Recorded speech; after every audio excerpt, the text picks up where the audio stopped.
Hi, it's Erin and Simon with Assets and Arbitrage.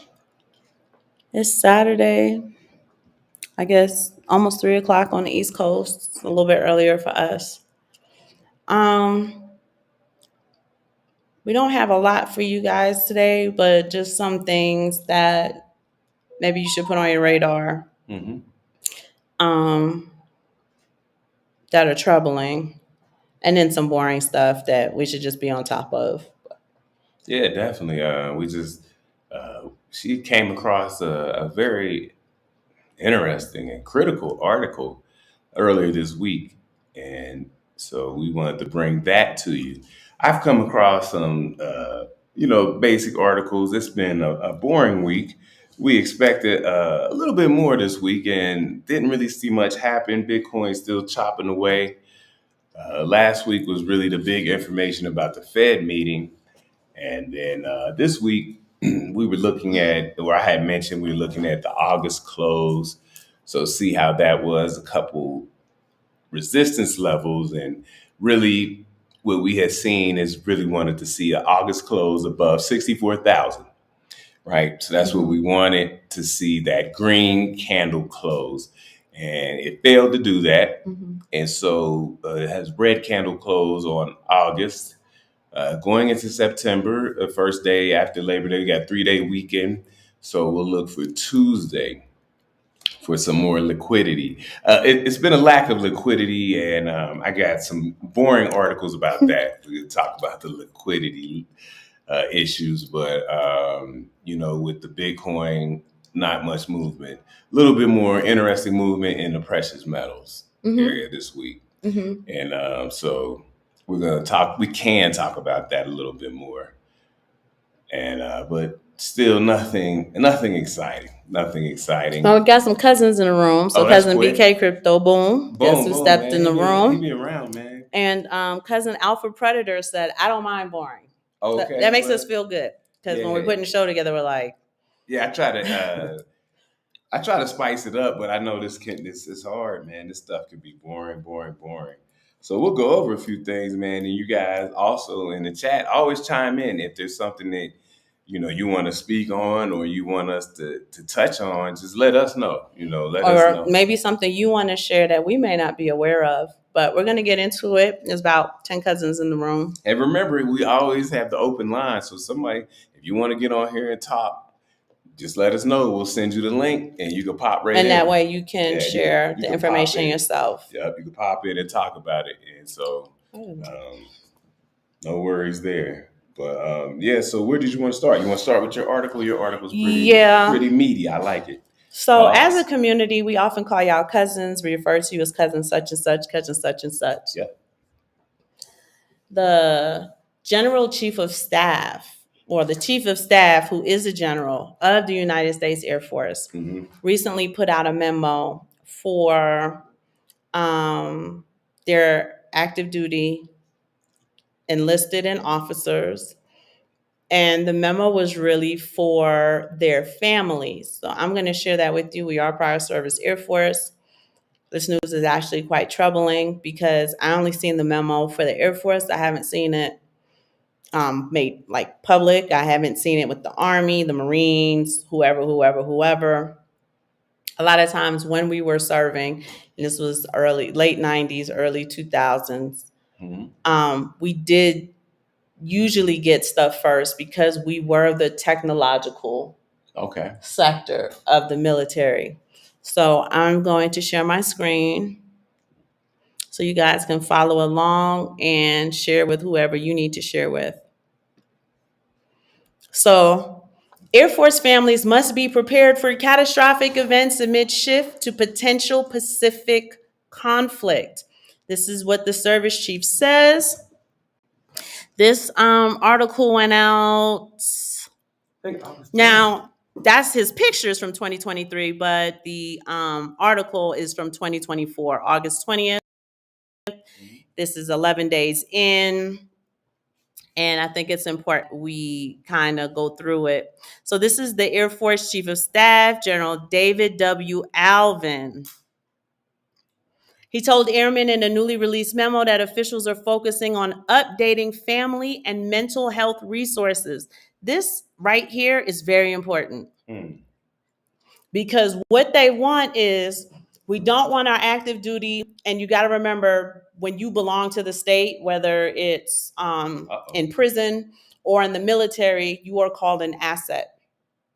Okay, so they don't want their assets distracted at work, wondering if their families are okay while they're away from their families, doing whatever they're about to strap up, boot up, and do. Pause. Yeah. You are actually your state property. Your state property, right? As you know, Beans will tell you. But they call you assets to make it less slavish. Yeah. So they don't want their assets to be distracted. They want them to be fully focused on the mission. Mm-hmm. So what they're doing is they're starting I call it the propaganda machine, but they're starting a program or a media campaign which focuses on family and family disaster preparedness, right? So they're focusing on updating family and mental health resources. The government never shovels out money for anybody's true benefit unless they're going to benefit the largest on the back end. Okay. For airmen, as they continue to highlight the urgent preparation needed for a potential future conflict in the Pacific. Now, this is important. That first paragraph is really all you need to know. We'll go through the article for a little bit, but this means that the military upstream, as we call it, the higher ups, got some type of intel, some type of information that's letting you know that some big shit's coming down the pipe, is what it boils down to. Okay. Retention's already an issue in the United States. It's at an all-time low. It's at an all-time low, but what y'all don't know is, I cannot remember the number, but the budget allocation has increased X number of billions. That's my mom. I'm gonna call her back when we're done. X number of billions in order to kind of set up and prepare for whatever is coming in this potential future conflict in the Pacific. It's also biblical. For those of y'all who want to go through Bible prophecy unfolding at a astronomical rate, we can do that another day. It's wild. So here's the name of the campaign. It's called Refocusing Family Readiness. Again, we are Prior Service Air Force, so I took it upon myself to share with my family, my cousins, so that y'all can share with y'all family and you guys can get things right. For months, Simon and I have been telling you guys, do not wait for a disaster to get your house in order. Y'all should be putting together your medicine cabinet, stacking your ounces, your silver ounces. Hubby Cakes forgot to give the announcement this morning. Oh, what is that? Be stacking.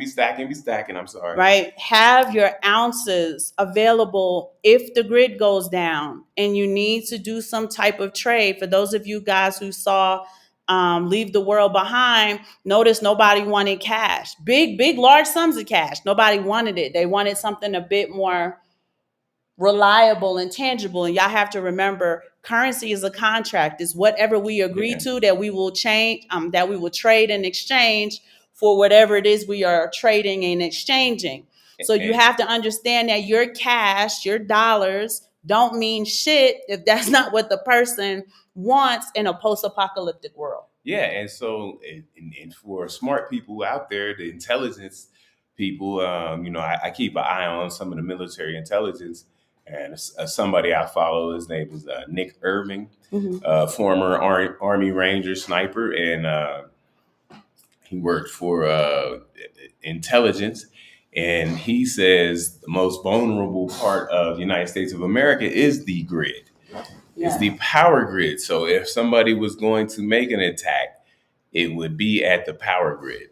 And so that's why we have to have our ounces, right? We have our digital gold, we have our Bitcoin. But if the grid is taken down, then that's put in jeopardy. And we understand that you can still do it by analog ways, right? But still, if you have something in your pocket, in your hand that you can trade, that is something, people who have certain things will have what? You'll have cattle, you'll have wheat, things like that. Potatoes, Yeah, fish. corn, yeah, stuff like that. So definitely want to be prepared in that regard. And we told you about definitely stacking up on your water, your canned goods, non-perishable items. Mm-hmm. If you have certain things like they got the bug out bags, the survival kits, little things like that, and you need. But every time you go things. to the grocery store, pick up a pack of water. Mm-hmm. Right? That should be your number one priority is water. Mm-hmm. Y'all know people can fast for days and days and days and days on end. Some people can fast for weeks. There are people, like especially church people, many of them, have been doing 21-day fasts for a long time. Yeah. And the thing is, they're not fasting from food and water. They're typically hydrating. Yeah, as long as to you keep hydrate them up. So you want to, every time you go to the supermarket, pick up a pack of water. For those of y'all who still do digital coupons and stuff, comb the coupons first for, some type of water. Go to Sam's Club, go to Costco, go to Super Target, Super Walmart, wherever it is you need to go and pack up on your water, right? This came out on August 20th. Look how long it took to get down the pipe for us to tell you, and I'm sure many of you had no idea this was on your radar. Now, I would tell you to read these things and look at the words that they use because they use the words on purpose. You guys know that the English language is a spell. They're constantly casting a spell on you using the language. So you want to pay very close attention to the language that they're using. It says, this is the Air Force latest shift to, let me highlight it, reorganize the force for great power competition. And they understand from a psychological aspect, I have to ease your mind when it comes to your family at home so that you can focus on the objective, on the goals that we have for you here at work. Of course, especially at that level. Notice I told you that they've already increased military spending. But here we go. Increased spending and strategy against adversaries such as one of the cousins already said, against Russia and most notably China. Okay? And it's offering an inward look. So we're getting a little bit of insight to see the plans to support airmen and their families during, look at this word, sweeping changes. When you start to sweep, all of the dust and everything starts to billow up. You're sneezing, you're coughing. It's just showing you how chaotic this transition is going to be. Oh, yeah. Okay. It says, while our efforts to prepare the force for the future challenges are essential, they will be incomplete without the parallel focus on family readiness. When have you known the elites to give a shit about anything that doesn't benefit them? Right. The asset is the enlisted member or the officer. The asset is the asset who actually has the contract with the military. That's what the asset is. The fact that you see them kind of circling wagons and saying we need to have a more macro approach, right? This is a war strategy, meaning even though we have not yet seen the conflict, we are already engaged in that war just by the preparation of it. We're already in engagement. Right. Okay. It says, in order to meet the moment in this time of consequence, look at the word, in this time of consequence, we're already in engagement. We need to ensure that families and communities connected to the Air Force, look, just by proxy, are as well prepared as the actual service member for the possible challenge that lay ahead. A number of programs have been rolled out, including combining the Air Force True North programs and operational support team programs to best support the airmen and their families. So now they're going to zero back to September 11th, when he was a squadron commander at Grand Forks, North Dakota, as an example for how collectively unprepared service members and their families were. You have to remember back in September 11th, when Simon and I joined the Air Force, it was peacetime. It had been peacetime for a significant amount of time. So everything we would practice is like going to practice every day for a basketball game, but you haven't played a game in forever. So now there's a tournament that comes up. Yeah, well, see, and the way it was sold to us is it was peacetime. You go to the Air Force. It's the best time ever. You get your college paid for. You get a bonus. It was like the best decision you could make. So it was like, oh, no brainer. I'll sign up. Right. You're not joining the military. Think of it as disciplined corporate America. Yep. They packaged it up. See it as training for your future. Yes. Yada, yada, yada. September 11th hit. And now it's all fun and games. So you get punched in the face, everything changed. Everything changed real quick. And that's when everything changed. So then we're at war, and then we're just the same as any other service, right? Yep. So now they're going to bring back warrant officers. That's something we haven't had for decades. Yeah. Reorganizing training organizations, creating new offices. I worked for a training organization for disaster preparedness, for war. The changes all underscore the need to prepare looming conflict. Looming, meaning slightly inevitable. And the potential control and invasion of Taiwan by the Chinese Communist Party. So somehow, some which way, we have some interest in Taiwan that we need to help protect. The memo is one of the first indications of some family and mental health related changes the force is making in that reorganization effort. Notice they keep saying mental health related changes, because it's always a psychological warfare first and then the actual physical engagement after. Okay. Right, the fear.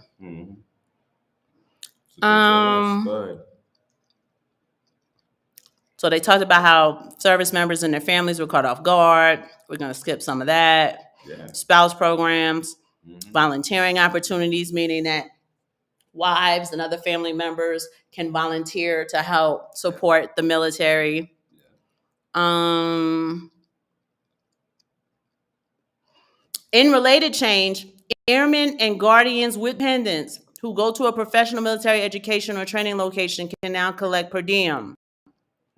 So they're adding, in a sense, cost of living increases. And I'm showing you how serious they are, because they're willing to put the money for it. Yeah, they're adding incentive.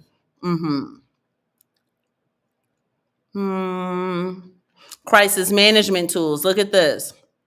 Right, I'm showing you, including a suicide hotline number, sexual assault prevention. Here's a question. We're going to war. What the hell's going on with the sexual assault part? But the fact that that's in there, we're just kind of like, well, what?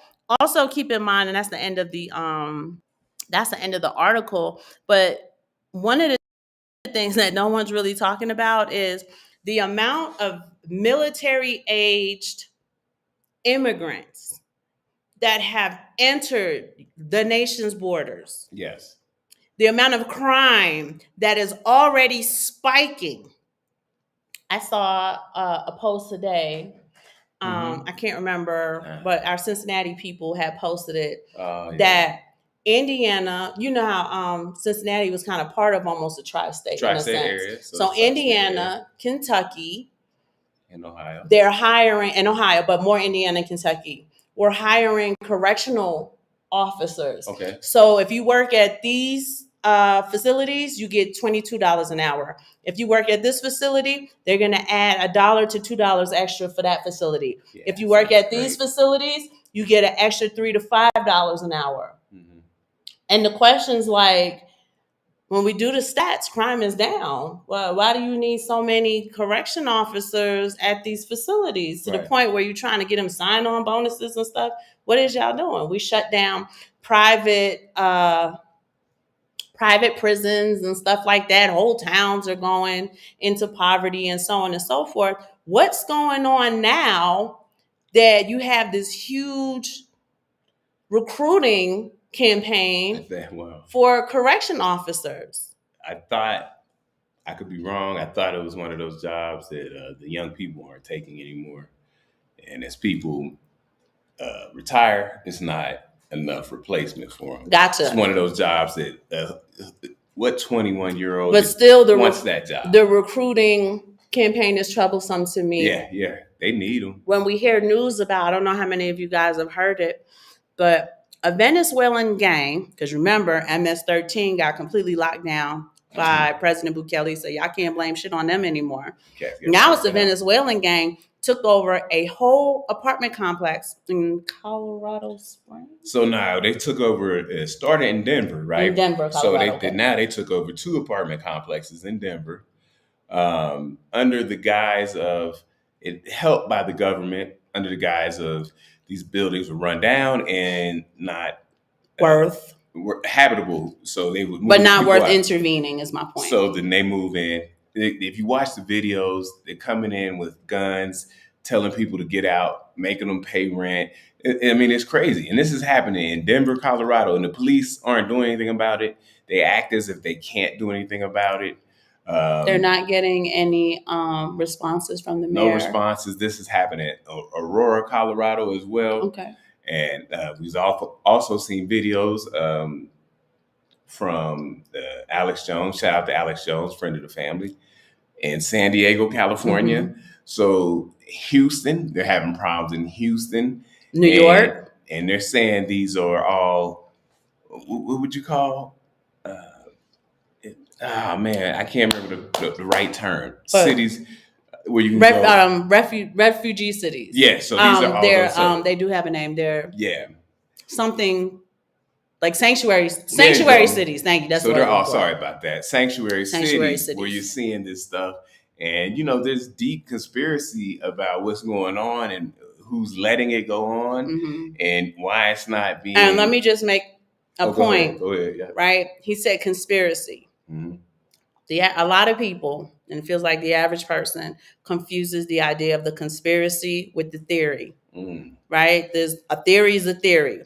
A conspiracy is a conspiracy. It is a thing, meaning that one or more parties are conspiring to do something for their benefit and at your expense. So when we use the term that this is a conspiracy, it means it is happening at your expense for X party's benefit. Yeah. So I just want because a lot of people, when they hear conspiracy, they think conspiracy theory is not true. You're making something up. We don't know, but the conspiracy, the conspiring against you at your expense is a thing. And so I just want to clear that up. So a lot of things are going on, and I'm kind of surprised at this day and age of social media and interconnectivity that things are happening in one place and like people in another place are kind of like unaware of it. Mm-hmm. And I'm like, wow, you would think that there's news people in another state far away from Colorado are still catching up to this. And like, what? I can't believe this is going on. But this is happening in your country right now. This is really warfare, as we talked about before. Yes, warfare on your home territory. Mm-hmm. So while y'all are letting Megan Thee Stallion dance at the Democratic National Convention, understand what's actually happening in the country. Yeah, and I'm not going to be too political because I've heard that people don't Saturday fun. I know people don't want us to be too political, but I'm just saying you got people running for president in offices, and this is going on in Colorado. That should be their first priority. Where they're at. I seen a video of Joe Biden sitting on the beach reading a book. And I get it, man. He's not the president anymore, is he? I don't. But he is. It ain't over yet. It ain't over for you till January. What is it? 6th? Whatever the inauguration. And so 21st. He's sitting on the beach. She's running around on TV talking about next question. Like everybody's out here and said the first priority should be over there. And so, that's what I'm saying is disconnect what's going on within the country. I want to bring up 2 more points about the immigration situation. Yeah, it's crazy. Because they're not immigrating, they're just showing up. Mm-hmm. So we need to find another name for that because they're not immigrating. My family's from the West Indies. Immigrating to another country has a whole set of parameters that give you lawful access to certain things. These mugs is just showing up, passing the border, and being welcomed. I read an article that they are now getting financial assistance to get down payments on homes that citizens who pay taxes do not have access to. Yes. How that works, Sway? Like how? There's that. They also get multiple I'm gonna call them stipends, but they have this UN card that they get, and the UN card is loaded with, you know, X number of thousands of dollars of free money per month. They don't need to go take a job from you because you know what? They're getting free money all month, every month. People were supposed to be getting paid. This is New York, especially. They were supposedly going to pay homeowners in New York. I'm going to pay you a per diem or whatever. I'm going to pay the room and board for the migrant to come and stay in your house. Mm. Sounds like a great setup. Like, didn't your mama teach you? Don't get in cars with strangers. You certainly don't let the stranger in your house. Now, I know Uber has changed that because you're literally ordering a stranger to your house in order to get in the car with him with Uber and Lyft and all of these other things. And I think that what's happening is very methodical, Yeah. and the baby steps that you're mentally and psychologically walked in order to, like I brought up Uber, that was a very psychological baby stepping towards a lot of these things that are falling out now. Again, right? You are now conditioned, our generation is now conditioned to order a stranger to their door and get in the car with them. And on the way home. And you don't understand, or wherever you're at, ordering it to wherever you are and getting in the car with a stranger. And you're not understanding how when they do certain things like that, it becomes part of the collective consciousness. And it also breaks certain barriers of cautiousness and safety.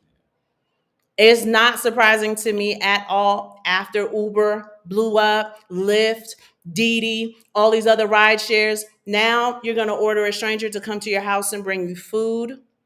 You order a stranger to your house to bring you cash. You can do that in Mexico City. Now they want the stranger to come and live in your house. They're not providing a service. They just want them to stay there. And they state that they're going to pay you. So many homeowners have this squatter in the house. Remember, possession is 9/10 of the law. This squatter, who knows American law, believe it or not, even though they don't have any of the American liberties, they have all of the American liberties. Yeah. They're squatting in your house, right? You're not getting paid for them, and you can't get rid of them. You can't get them out of your home now, right? And that is a nightmare for many homeowners who thought that they were going to make some additional income. And for our OGs out there, such as myself, who, if that happened to you, you want to forcibly remove them from your house. And then you're going to spend time in jail. I'm going to get in trouble because I'm not going to let you just squat in my house. Yeah. So, once I forcibly remove you, I'm in trouble. And for young women like me who are married, they always tell you, do not have anybody come and live in your home as a young married couple. Single women, even more. Don't have nobody come living in your house because you don't have anybody there to protect you. So you can see all of these little barriers that they're trying to break down in order to literally have you psychologically accept some type of invasion. I've been watching this act. My husband's here. My name is Aaron. I am watching the psychological warfare day in, day out, year in, year out. Okay. And this is what we sit and we do. We sit and we watch this chess game go on against people who can barely play Chutes and Ladders. And that is the reality of it. So for those of you, go ahead and Google Air Force families must be prepared.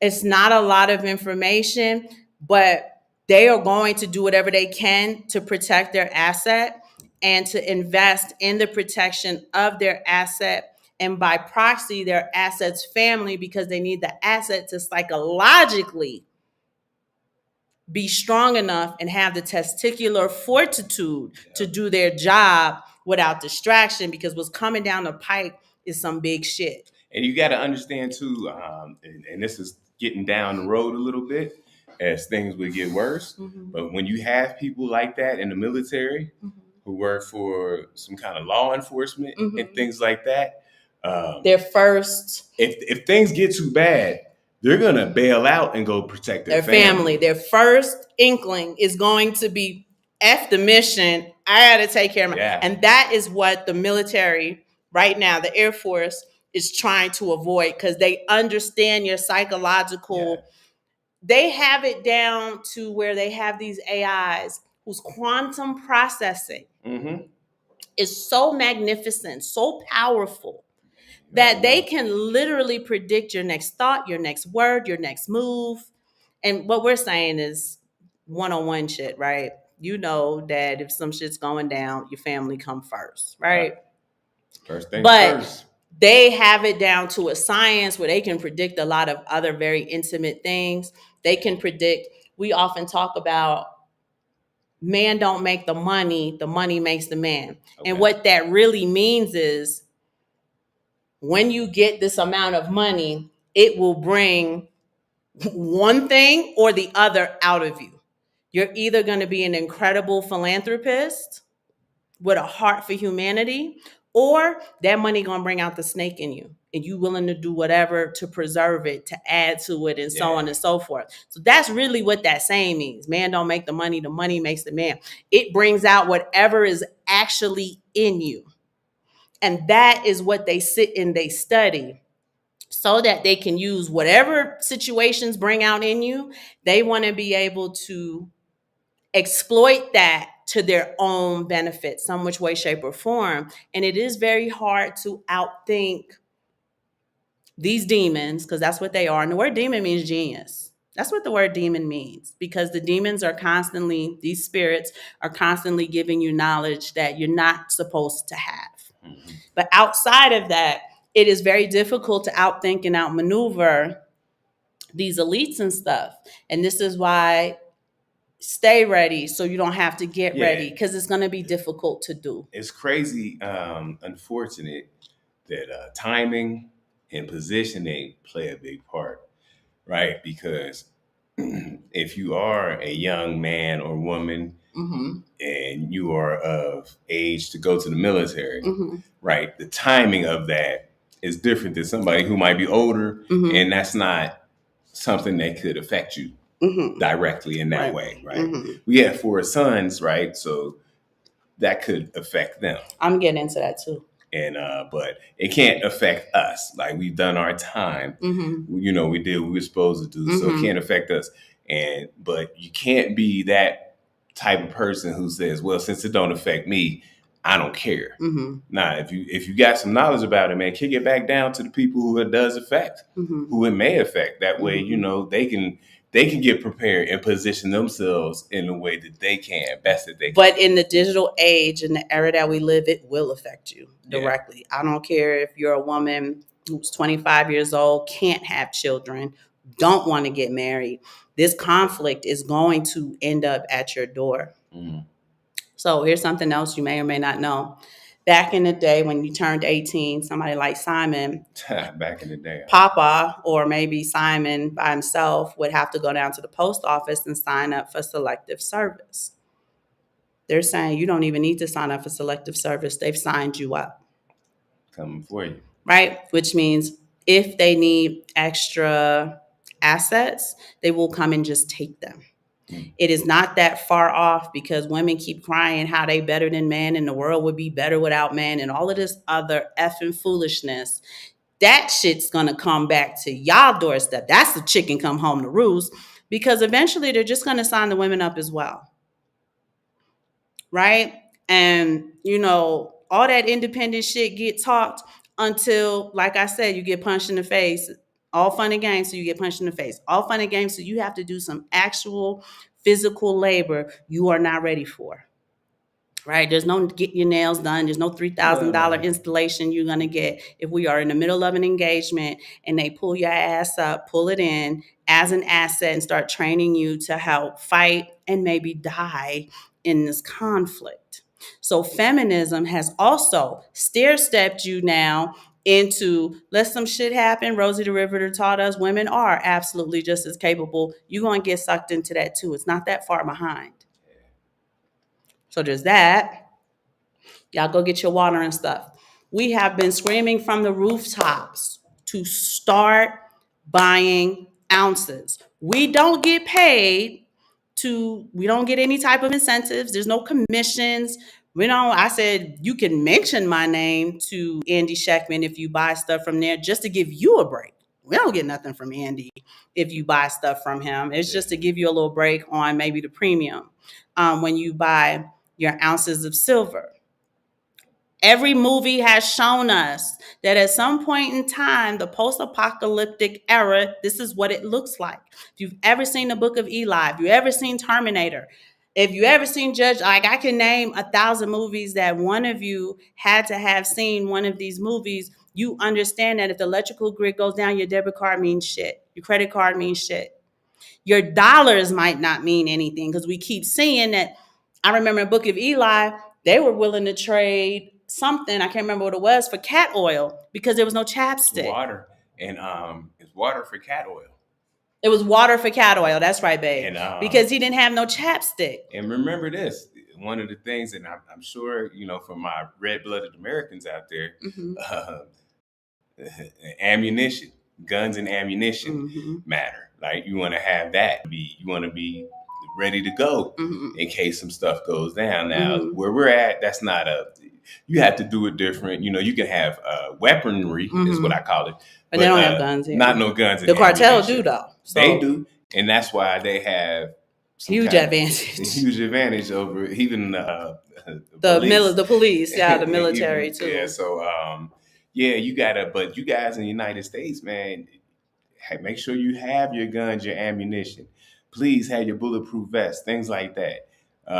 Be ready because as you see people running in apartments, and you got to be ready, man. Somebody knock on your door, man, this ain't happening. And we're not inciting fear. We're talking about disaster preparedness. You also have to see the migrants. We are talking about the art of war. You have to see the migrants as sleeper cells. Yes. At some point, like, why would you pay them all of that money? Why are you giving them down payments for a home? Why are you giving them benefits and incentives you will not give the people who actually pay into the system? You are like restricting the people who pay into the system, taking the food of the children.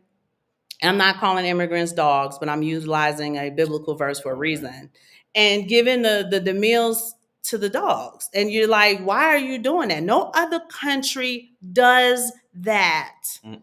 No other country does that. And Bukele showed us for the first time in history that I can tell, outside of the chick from Hawaii, that's the story that most people don't know, that he actually cares for his citizens. He said, I care about y'all so much, we're going to get rid of the homicide. Yeah. So Bukele did a sweep, right? And the violence was just out of control there. They were the most dangerous country in the Western Hemisphere. Yeah, so he had to do something. And they were pushing his, because he was trying to do it slower than he actually did. But they just kept killing people and killing it. So, they made him actually do this faster than he wanted to. And I think they made him do it with a more heavy-handedness that he was going to have to.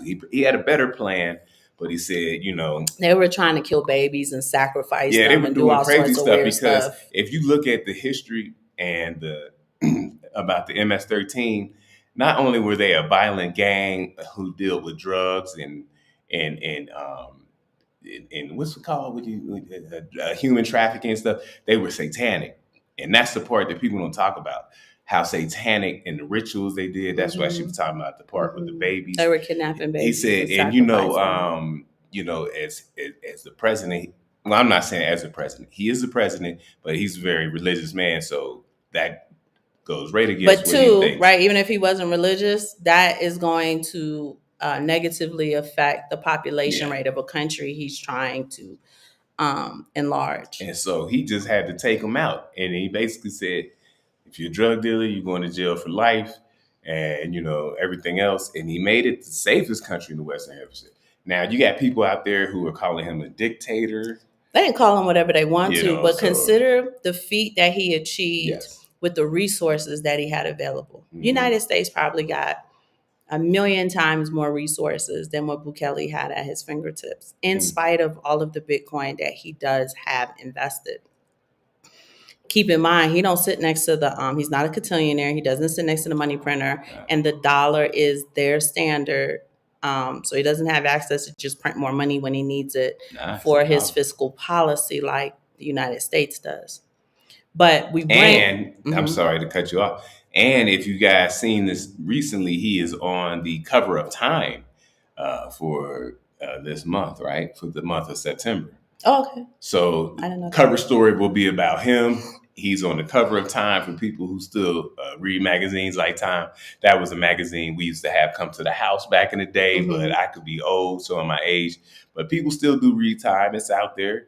It's a great publication, and you might want to read into it and see his thought process behind what he was doing, and being as close to the United States as he is, and not having a relationship with them, right? Which doesn't make any sense, and that is on the end of the United States. They want no relationship with him, so that's what he has to deal with. And as a very small country, 6 million people, he doesn't have a large backing. But he got to create his own backing, which is what he's doing with Bitcoin. Yeah. But we're bringing all of these things up because they are distracting you guys with the most ridiculous bread and circus news. It is crazy. Algorithms. Hubby Case made a great point earlier when he was talking about, like, we live in a digital world, and somebody in the city of was it Denver, right? Let's just use Denver. May not even know that's happening in their city. Because and you can thank algorithms for that, where the algorithm's going to give you whatever it is you consume. And for a lot of people, the conspiracy stuff isn't their thing. Economics isn't their thing. Finance isn't their thing. Those things are boring to them. So, their algorithms lock them into funny memes, funny videos, music, celebrities. America has, when we talk about idolatry, America has this fascination. I don't know what to call it. Infatuation. They have this weird obsession. That would be a better word. With celebrities and what's going on with celebrities in their lives and their boyfriends and their girlfriends and children and so on and so forth. Yeah. So you're not getting the information you need to keep yourself safe and keep your family safe. And you really guys have to go out of your way to build those algorithms so that you get the news feed that you want from whatever, social media platform you use. And I actively, so I might not go on Twitter as much, but I have to go over there and just actively keep constantly engaging retooling, just to make sure it stays away, because they'll start putting stuff in there that it assumes that you'll want to consume. Yeah. Like our Facebook does the same thing. We have physics on there. We have economics on there. Yeah. I certainly have my conspiracy stuff. I'm still watching the World Economic Forum and so on and so forth. And it wants to give me, the trifling stuff that people my age, not my counterparts, but people my age, my contemporaries is what I would call them, would be consuming. I don't consume that. Yeah, and they give you silly stuff. I mean, I do like some of the silly stuff. Some of the stuff, that catches my eye, like prank videos. Yeah. And so I start watching stupid But if stuff. you consume too much of it, then it'll overtake and you're not getting the news you need. So we wanted to bring to you that Air Force declaration. If they're giving it to their service members, you need to know about it too, right? And the fact that it was only streamlined for assets and their families tell you what the country think about you, who pay the taxes, so the service members have money and can do what they need to do. You didn't get that warning, they did. But remember, the service members are assets. Yeah. You as civilians are not assets. They're not assets. I don't care. And I'm not saying they don't care, right? But on a macro level view, they don't care. Yeah. And that's why they got, or else why not make that announcement for what we call it the CONUS, but for the continental United States? Hey, breaking news.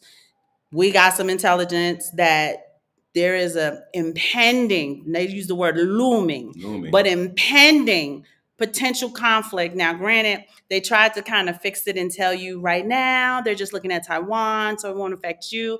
Then why are you telling military service members, families, to enroll in mental health and suicide for sexual assault? Like, you have to physically be in my location for sexual assault situations. We're not in Taiwan. So you also want to read in between the lines and see what it is that they're trying to tell you. America owes China a lot of money. America and China are, like I said, when they go to the World Economic Forum, they kiss each other up, they hug each other, how's your kids, yada, yada, yada. Oh, my dog's doing great. They sit down, they listen to they listen to King Charles' referendum and the objectives that he lists, and they do according to their father. Somebody correct me if I'm wrong. Doesn't by debt standards, doesn't China own the United States? By debt standards, they do. Okay, that's what I thought. By debt, they do. They bought up the United States debt to a point where if they decided to stand for delivery on that debt, you're in trouble. We're all in trouble. And again, when we talk about birth control, when we talk about birth certificates the understanding of you being property of the United States corporation, if I start going into all of the legal jargon that goes with that, you would begin to understand how dire the situation can become and back to some type of slavery situation. Some of my Morris brothers. Hi, T. Willine. You didn't really miss much. But real quick, since you came, cousin, and anybody else who showed up, the Air Force sent out a mandate that Air Force members and their families need to be prepared for disaster preparedness because there's a looming impending conflict coming from China and Russia. So make sure, we've been saying this for months, not even knowing about this impending situation, but every time you go to the supermarket, buy an extra can of corn, buy a pack of water, get your medicine cabinets under control. Oregano, right? Oregano don't cost nothing. Oregano and olive oil. If you get oregano, olive oil, put it in a mason jar, put it in your pantry where the sun don't kind of get into. Yeah. That is great antibiotics. If you cannot get your hands on antibiotics, it boosts your immune system. Okay, if you can't get your hands on anything else, just do that. And while nothing's happening, it's sitting in your pantry and it's getting more and more potent. When it's time to take it, I don't know, I noticed that the women nowadays don't have the old school stuff, but understanding the difference between a tablespoon and a teaspoon. Yeah. They're two very different measurements by factors. Factors of 10. You only need a teaspoon of that oregano saturated oil. It should sit in your pantry for at least 6 weeks before you use it. Oh, wow. There's nothing wrong with using it prior to 6 weeks. It's just more potent. Yeah, you went high 6 weeks and after. 6 weeks. Yeah, it should sit in. It's supposed to sit in the olive oil for. I thought, yeah, you got it. For 6 weeks. Anything after that, it should work great. Like, for instance, you have to take more of it if you're doing it and that's just one of the things you eat. Nobody can be 100% prepared. No. It's just too many. But it's a lot of people who can be 100% unprepared. Yeah, that's the problem. Those people get smoked. That's the problem. They're going to get their boots smoked. 2, all you ladies talking about you don't need no man and yada, yada, yada. Baby, when the shit hit the fan, you are going to be looking for someone to protect you. It is going to be scary. You're going to look for somebody to help protect you, to help you fight, to help you figure out what's going on and what to do next. So that narrative that they've been baby stepping you with, right? Again, very methodical so that women are vulnerable. For those of you who don't read the Old Testament in the Bible, you don't know what war looked like in the days of antiquity. Yes. It's ugly. It's ugly all around. Remember, just by the numbers, it's more women in the Black community than there are men, right? So even if broken down, if stuff hits the fan, I have to protect my wife, right? So it's not that I can't protect somebody else, but I'm obligated to her. So so what we're saying is, that's the trouble Moses is gonna run into. That's the trouble. You might have to. And the solid men who are willing to fight and who are brave enough and courageous enough to fight, they're gonna be more leaning their allegiance is somewhere. Right, their allegiance is with this woman. I don't mind protecting somebody else, but I got to make sure she's okay first. And if it comes to one life over the other, you're gonna choose the one, and that's what the problem is all gonna boil down to. So it's gonna boil down. The other thing is, because America hasn't seen a war outside, I want to say, of the Civil War on their. Well, they count they do count D-Day because it hit because it's Pearl Harbor. Hawaii. Yeah. But they haven't seen a war in the continental United States. So let's talk about the colonists. A Since the long Civil time. War, right? What? So Yeah. a Yeah. lot of I know my history, child. Come on now, you I miss know Pearl my Harbor. history. I know. No, but they I know. haven't seen real combat Mhm. on the shores of the United States since the Civil War. Okay. Right? I don't count Pearl Harbor because that didn't affect the people who were on the colonists in a physical way. You talking about coming through, taking the city, I'm burning talking it down. about, we shooting each Yeah. other in this field and that field. You know how you can take those trips in the United States, the Yeah. Battle of Gettysburg, the battle here, the Gettysburg, battle yeah. there. We've It been could be there. like a whole historical trip. But the point I'm making is, unless you read in your Bible, which you should be doing, you don't understand that a woman is a spoil of war. Oh yeah, for sure. A woman is a spoil of war. Now, let me take you back to the Air Force thing that y'all read with me that I highlighted for you. Sexual assault prevention. And we're talking about impending conflict. They were trying to say, oh, but it's Taiwan. No. You need to understand that with China, China has so many people in their army that if some shit went down, it is going to be right there in the colonists, not technological. They'll be coming in and just taking over stuff. And the women are going to be spoiled. And you know why melanated women are the most vulnerable? Because our genetic seed is so strong. Right? Our wombs, you got to see it from the way they see it, not from the narratives that you were given. Brother versus brother war. Yeah. The Civil War was brother versus brother. Versus brother. Here it's gonna be you don't look like us and we don't look like you. We taking all of y'all out. That melting pot shit's for the birds as far as homogeneous countries are concerned. And these are the things that nobody sits and talks to the average American about a lot. The average American, it's a very boring kind of psychological look into the art of war. How many people have read The Art of War, the book that is literally this freaking thick, right? Nobody. Very rare, scholars read that stuff and they look into and stuff like that. And the only reason I have it is because that is the sector of the military which I was trained, and I began to understand the psychological aspect of it first, and then the physical aspect of it later in my early 20s. Now that I've walked into my greatness, right, in my 40s, a lot of it is unraveling and making sense because it's hitting much closer to home. The Bible also tells you, in the end, you're going to flee to the mountains. Flee. Keyword. You're going to flee to the mountains. Yes. Right? We've been telling you guys for a long time, if you have the opportunity to leave the US airspace, take that opportunity so you're not forced to have to do it because you won't know where to go and what to do and how to navigate. I'm not trying to scare anybody, right? Y'all want to stay and fight. But I'm just saying that it's a conflict that don't have nothing to do with you, has nothing to do with your kids, nothing to do with your neighbor, and they're utilizing you as collateral damage. If they have to pay the piper, that's what your Social Security is all about. They're going to utilize their citizens as the stand for delivery payment.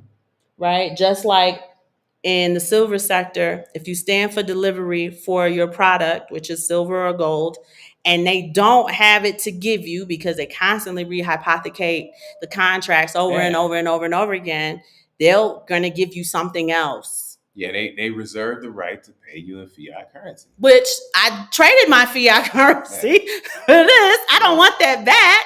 But like I said, if they can't pay their bill, you are the payment that they are going to utilize and standing for delivery. And women need to know and understand all that rah-rah shit, feminist shit is cute in peacetime.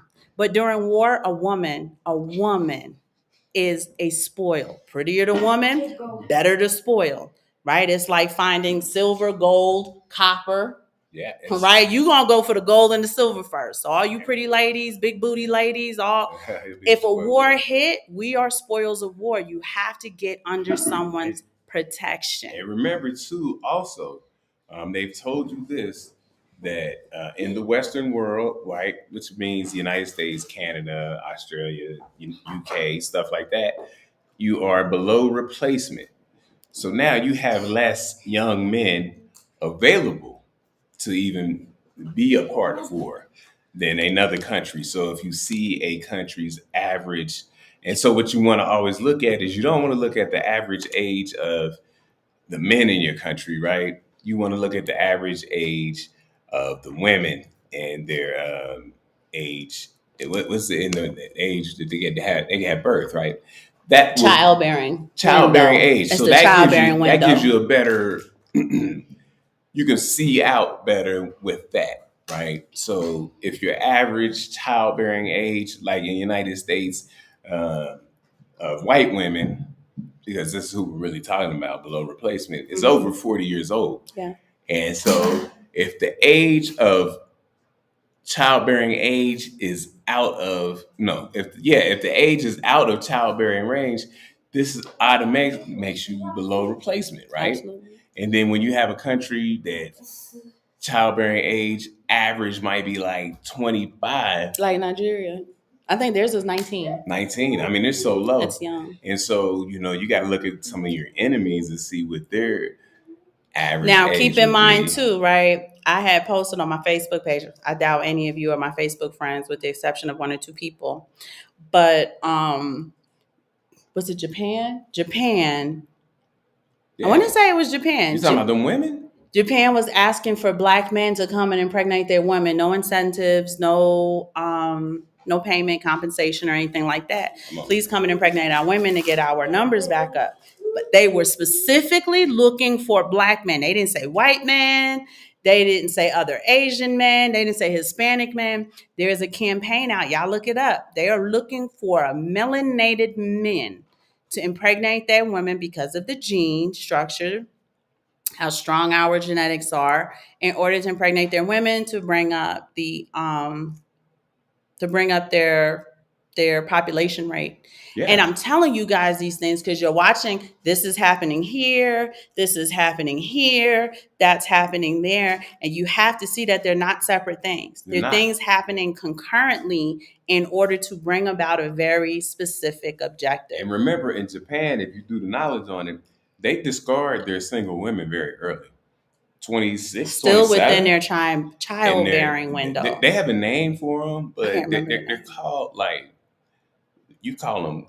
You have. They have a name for them. I can't remember. What's the name we use? Spinster or something like. But a spinster for us would be a woman in like her 40s and 50s who've never had a man. Yeah, this is how they try to treat you at 27. But these girls are 22, 25. Yeah. They tell you things like they purposely encourage infidelity in the relationships. So the men, by societal means, are allowed to have prostitutes to get as much sex as he wants while he's in a relationship with the woman. And this is why a lot of the women don't want to have children with these men. And remember, also, a lot of this comes back to their culture, because these things that you do, in Japan, when you do certain things, you bring shame, honor or dishonor amongst you. Yeah, dishonor amongst your family. Yeah. So you're not married, you don't have children by 27, 28. It's a big deal. It's a big deal. It's a big deal. In we America, don't be like you go girl in Japan. But in Japan, dog, they got guys who commit suicide over stuff like that if they're not successful. And that 30. Forest that that forest is crazy. I can't remember the name of that forest, but you guys know it, man. There's a movie that what was Angelina Jolie's husband's name? Brad Pitt. Wasn't it Brad Pitt? No, it's McConaughey. Matthew McConaughey that starred in. And it was Anne Hesh too. Oh, may she rest in peace. Yeah. But anywho, we're gonna move on to economic news. But we had to bring that up, right? Yeah, it's real. Because it's important that you guys, every time you go out, get something extra for your house. But I am putting emphasis on your medicine cabinet. I'm putting emphasis on an ounce of silver doesn't cost anything right now. Go on AtMex, go on whatever site you feel like going on, because I don't want anybody to ever feel like Simon Family Investment Ventures is selling them anything. We don't sell shit. I'm about to write this book. Hopefully it helps you guys. That I'm going to take a payment for because of the amount of wisdom, knowledge, and time it put for Simon and I to get it out to you. But y'all go with whatever precious metals y'all want to go with. Buy an ounce. We're talking about an ounce a month. Yeah. Right? 1 month, 1 ounce every month. That way, and you can do more than that. I would implore you to do more than that. Look at constitutional silver. It is a way to add, it is Diversity. not diversity, but they have a name, they have a technical name for it. It's a way, though, to make the units smaller than an ounce should you need to, right? It's one of the characteristics of money. Okay. The ability to divisibility. It adds the visibility to your ounces. Thank you so much, babe. It adds the visibility to your ounces. So look into constitutional silver. So constitutional silver, don't call it junk silver. There's nothing junk about it. Quarters, dimes, anything before 1965. Oh, thank you. You made another cake. Thank you, babe. Here, I'm gonna give it to Tino. Don't bring me any, babe. Thank you. Okay. Let Tino have that. Go ahead and sit down. Sit down over here and eat your cake. They brought us cake again. But guys. we're gonna get back to the economic part of the show. No, man. Okay, yeah, I know, but we're doing the show and you keep passing by me. Just eat your cake first and then I'll let you go. All right. Not moving my chair. So you said Twitter? Well, I mean, if the people want to look at Twitter stuff. I told them we're gonna get back to the economics. We just wanted to bring that up because that's what's happening. You gotta go to your profile. Don't show them just random Twitter. It gets crazy out here. Hit your like, Okay, you want to do this one first? yeah. Is it a video or is it just you're gonna explain the formula? No, we're just gonna talk about the formula a little bit. I didn't get to look up everything. But so this is a post by Michael Saylor. Yeah, we're back to Bitcoin, y'all. Back to Bitcoin. Post by Michael Saylor, and he says in the post, what does he say in the post? I'm sorry. Success is calculated. So success isn't random, it's calculated. Hashtag Bitcoin. So this is the calculation that Michael Saylor put up for understanding Bitcoin, but your investment in Bitcoin. Now, remember, Michael Saylor went to MIT, the Massachusetts Institute of Technology, one of the highest technology institutions in the United States. And he is a rocket scientist by trade, but he's a CEO. So he's saying this is a very technical, this is very technical as I look at it. But so if you look at, so you're going to have on one side of the equation, total number of halvings, which is 32. In the middle of the equation, you're going to have the blocks between halvings. So in between each halving is, as he has put here, is 210,000 blocks between each halving. And what you're going to do is you're going to multiply it by what? If you guys, you're going to multiply it by the number of new Bitcoins issued per block divided by the cumulative number of halvings. So this is pretty intricate, right? You go ahead, plug in the numbers here with the exponent, and then you see what you have. And you see how great of a product you have because of the infinite, the finite number. The finite number. Let me say that right. The finite number. And this is just him applying physics to Bitcoin. We always said science is applicable to Bitcoin and high level science. So we were talking about physics, and we also talked about it out to the level of astrophysics. But he is showing you this equation, and he's letting you know that this is not accidental. You know, if you put this equation into play, right? Right. It will work for you, and it has been working for people since 2000 and what? 13, 14. 13, right? And, so understand too, years. When he says success isn't random, it's calculated. I also want you guys to have the understanding that this formula could not be applied, or any formula cannot be applied to fiat currency. Even a layman, I don't know anything about formulas, putting formulas together, can see the dollar's devaluation at a rapid rate. Right. As a scientist with fiat currency, you have no standard. Right. Everything. The formula shows you that there's a standard. Yeah. And so that's to help you understand. And what does this 210,000 mean? It's the number of blocks between the halvings. And it is a factor of 10 of 21 million. Okay. Right? Mm-hmm. So you see that how it works mathematically. Mm-hmm. So, for my mathematicians out there, you let me know. So it is very intricate, but it's just a way to let you know that this comes from science. It's physics. What is physics? Same thing as they say that the Most High is. He is the physicist. But they say it's immutable. It's immutable. That is correct. Bitcoin is immutable. And it has a lot of attributes that the Most High also shares. Yes, it does. Or I should say Bitcoin shares. There we go. You got to get it right. Come on, Bitcoin Aaron, shares a lot of characteristics of the Most High, which is why it's something we do need to keep our eye on too. If somebody tell you that Bitcoin isn't even real money, send them this formula. And then ask them to send you the formula of the real so-called money they have in their wallet. There we go. There you go. So there's that. Oh, you just got to scroll though. Oh, you just want me to go ahead and scroll? Yeah, just scroll. I was just checking back. We got interesting stuff on there, guys. I know it's a Saturday. That's the kids. Y'all know I got like 7 puppies, y'all. Yeah, 7 puppies and 2 dogs. Man. We'll mail them to you. I know. So check this out. I always like this. Do you want me to play it though? Yeah, you can play it.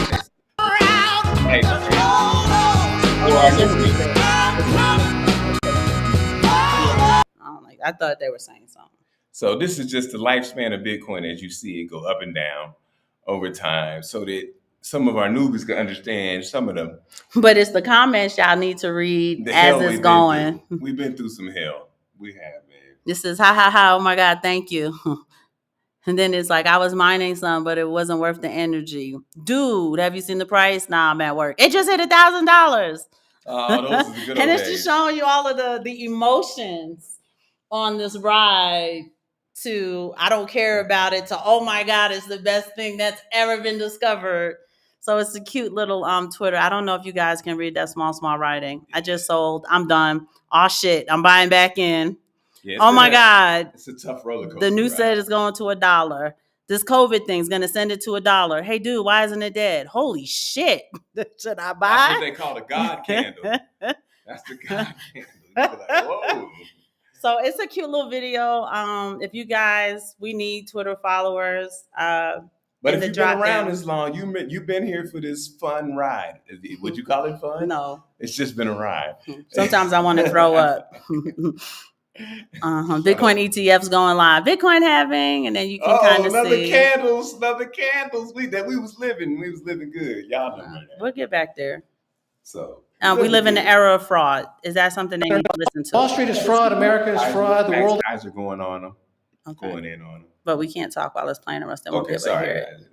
This is Max Kaiser going in. I do want the cousins. I'm going to play it for you guys. Yeah. I want just one person to be like, yeah, we can hear it.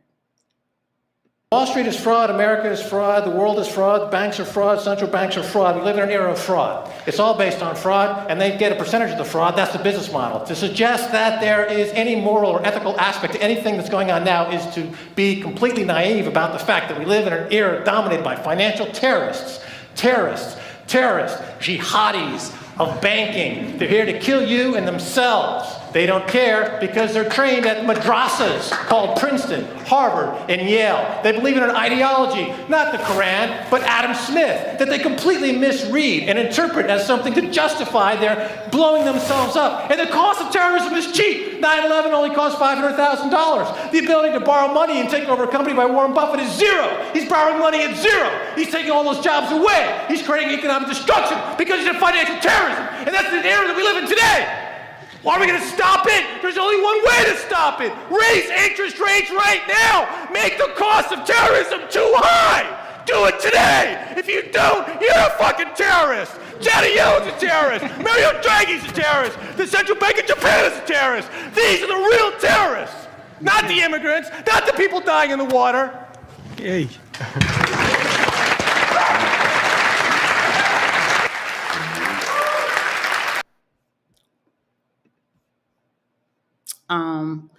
So that brings up an interesting point that hubby and I were talking about today.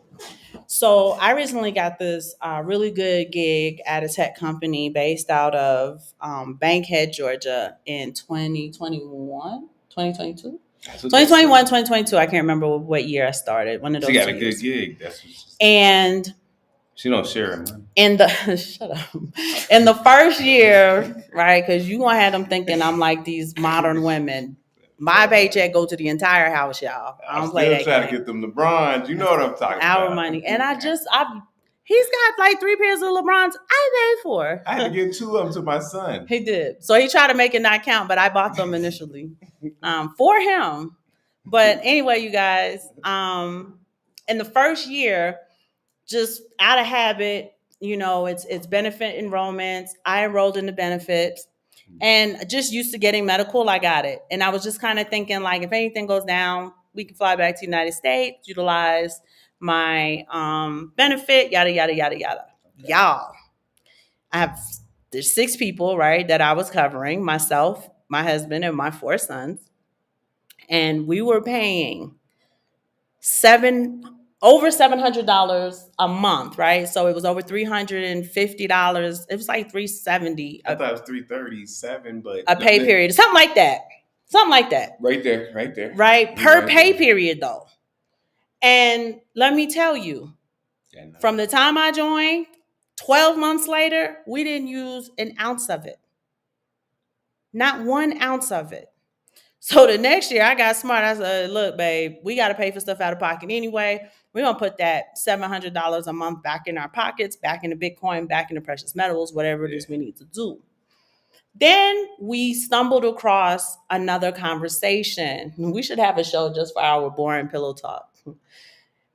Sean, who at the time was 21, was trying to be responsible and get life insurance for himself. Like, he thought that that's what he was supposed to do because that's what they used to do back in the day and stuff. Okay. And he got a quote of $75 a month. Yeah. Okay. From your favorite company.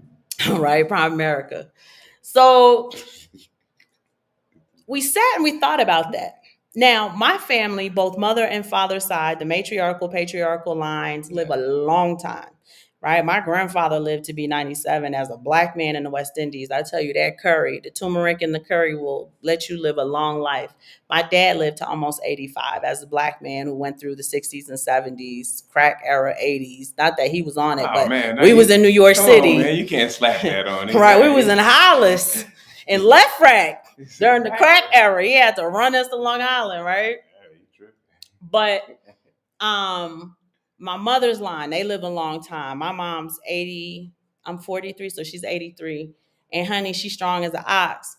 So just understanding that, let's say Sean lived to be, I cut my baby's life down, but let's say he lived to be 85. And every month he's paying $75. 65 years. But not 65 years, because we have to write into, and this is what we talked about earlier, you have to write into the increases in the premiums as he gets older and older and older and older. Yeah, but I mean, just to keep the math simple. Okay, let's keep the math simple. $75 over the course of 60 years. 60 years. Cool. If Sean paid himself that $60 over the course of 60 years, $75 over the course of 60 years, he would have more than 10 times the amount that he would get paid out by the life insurance company. Right, remember, yeah, because you do 75 times 12 times 65. And that'll give you a number, and what he paid in. What he paid in, right? But what he's getting out of it is not anywhere near what he's paying into it. And all of us, we talk about, I seen Kev, I can't remember Kev's name, but he's a comedian. Kev on Stage. Kev on Stage. Yeah, Kev on Stage had like a funny little video where let's talk about some scams that we normalize to the point where we don't consider it a scam, but it is absolutely a scam. Life insurance, in a sense, when you live a long life. Not that it doesn't come in handy when the person passes away, you should have something. But if we normalize not relying on other people to take care of things for us. But if you did the knowledge on it, when I say the knowledge, if you did the mathematics on life insurance, for example, you might understand that, man, that person paid in more than they Way got more out. than they ever got out. You just happy that you got something out because you're At a time, right. You're the recipient. Right. It don't matter what they paid in. So I'm right? So if your mom has been paying this life insurance since you said she's been working in the hospital, 65. No, she got that job in 1966. She's not gonna get out as much she paid in. No, she's not. That's why I told her, you go on and cash. But who's gonna get it out? Now, she did have multiple policies. But let me ask you a question: Who's gonna get it out? I am. Not her. So it's like you paid into it, and you don't know. So you just like, I got out what I got out. Got out, and so that's why life insurance is. So here's tough, the thing: man. life insurance made white people. This is not a racial thing, right? So you can't turn my soundbite into something that's not. Life insurance was a mechanism in order to make white people wealthy. Mm-hmm. When we look at antebellum slavery, the life insurance policy, and if you notice, they've changed it to hip hop, and I'm gonna talk about that in a minute.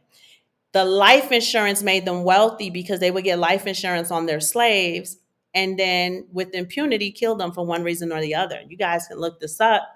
The slaves were killed 9 times out of 10 by the woman in the house. And it was typically the children and whatever woman he was running around with, or whichever women he was running around with, they would often get beaten to death. So clarify that. Yes, sir. So I want you to clarify that. Why is that? Oh, that's a whole nother show for a whole nother day. Well, I'll make it simple. The men were some kind of workhorses. Can't kill them. You can't. Yeah. That would affect your business. Gotcha. Don't kill your workhorses. Don't kill your bucks. Yeah, to breed more slaves. Right. But you can kill little kids and a woman who can't do nothing. Understand the history of life insurance, right? Mm-hmm. It was an antebellum slavery thing in order to enrich the plantation owners who had life insurance policies on their slaves. Fast forward, they tried to normalize it in society because it did make money for the companies. You guys are paying this premium every month in the fear that something's going to happen to you and your family's going to suffer.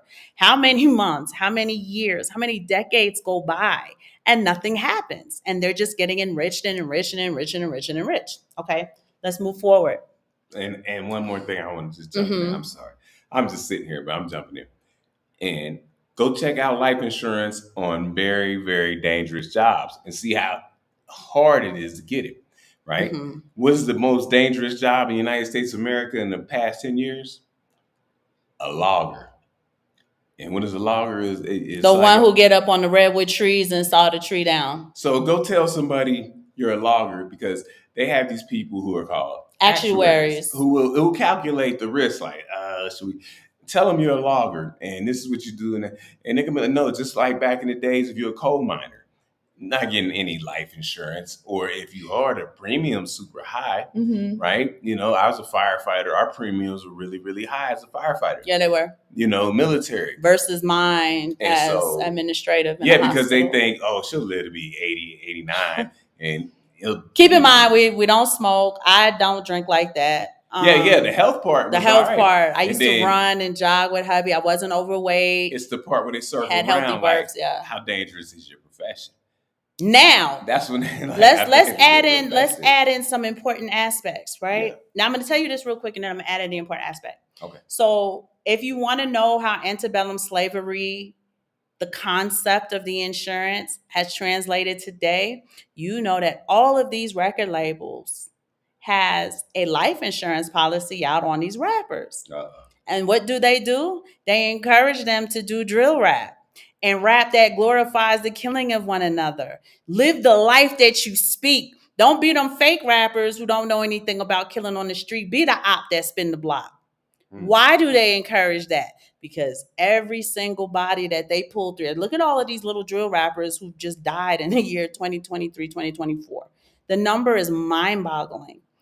But they're encouraged to do it and to spread the culture because, one, they want to kill the Black and more Messiah, but two, they have life insurance policies. And that's really how record companies are making a lot of their money. They're not making money through the streams and the production, and they're losing money on that. Anyway, so I just want to show you how they still do that to this day there. Two, so I just mentioned something very intricate in the life insurance, right? When you're getting a life insurance policy that is a decent policy, and today it's not really decent, we'll talk about that in a second. Again, I said my premium was great because I wasn't overweight. I had healthy births, right? They were vaginal, they weren't cesarean section. I don't smoke. I don't really drink. I drink on occasion. My health was in order, right? So they couldn't really charge me a lot, and I can get a decent payout if something happened to me as a young mother, as a young wife. Yeah. Fast forward to 2024, let me ask you, you've seen the United States. How many women my age, how many women between, I'm going to say 25 and 45 Okay. are going to get, Black women are going to get decent life insurances based on health? None, because Not none, right? I don't want to say that we all fat and this and that and the third, but I don't want to hit you, in recipes. I don't hit you with Kevin Samuels numbers, but no, because you're gonna get the obesity, you're gonna get term life.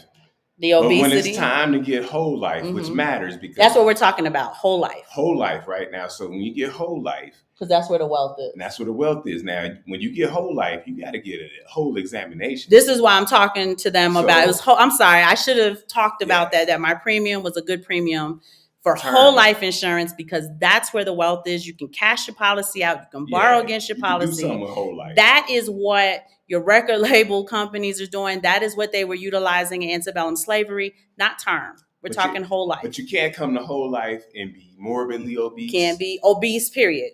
And then once you're gonna raise your rate. Once you're morbidly obese, everything else doesn't matter. You probably got high blood pressure. Because if you're obese, you're gonna have a morbidity. If you have more than one, it's comorbidities. If you're morbidly obese, you're gonna have multiple comorbidities. Yeah. If you are obese, you likely eat too much. You might drink a little too much. You probably smoke. Maybe you don't smoke. Yeah. Like there's a lot of different factors that they like to use, but the comorbidities is what kills you, because they're chronic diseases, which shortens your lifespan, which tells them you need to pay the premium because something is going to happen to you and we are going to have to pay you out. And our objective is to not pay out. That's what insurance is about. It's about that. And you come out here with these. T. Willine said, I'm fat, I'm male, I'm Black. He got a whole life insurance. But T. Willine, it could get expensive. Because of what you do, you have whole life insurance.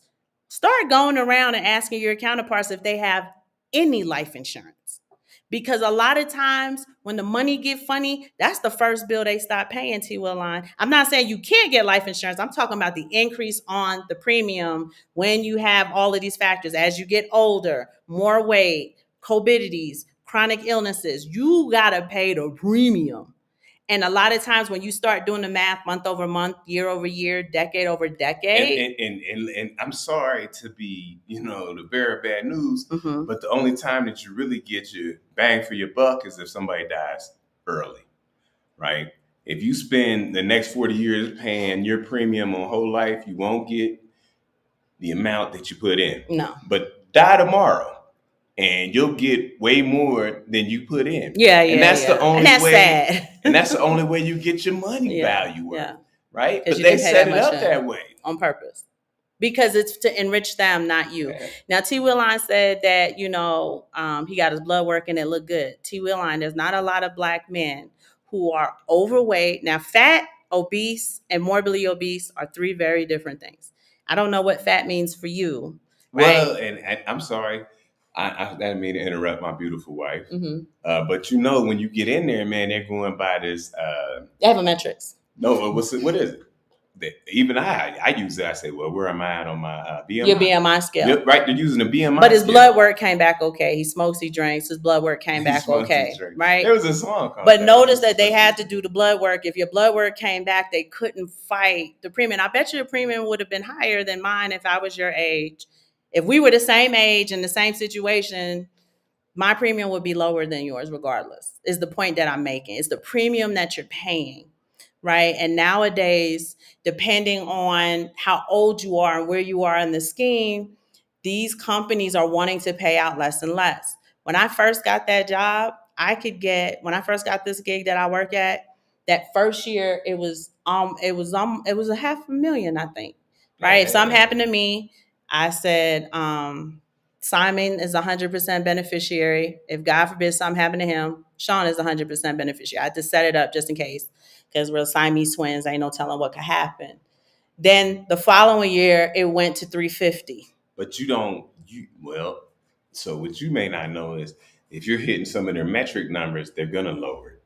Right. Because you got a little bit older. You're a little bit older. And then they're like, oh well, women, and they're using your age, you're using your gender, you're using your race. Right. You're using things like, they have metrics that they use. Because you have to fill out the questionnaire. Yep. So but then, because the idea for me, right, even though we are a family, we're very disciplined economically, I still need to know that my family's okay if something happens to me, because I do have the scalability economically to help my husband here in the household. She don't want me selling Bitcoin. Well, there's that.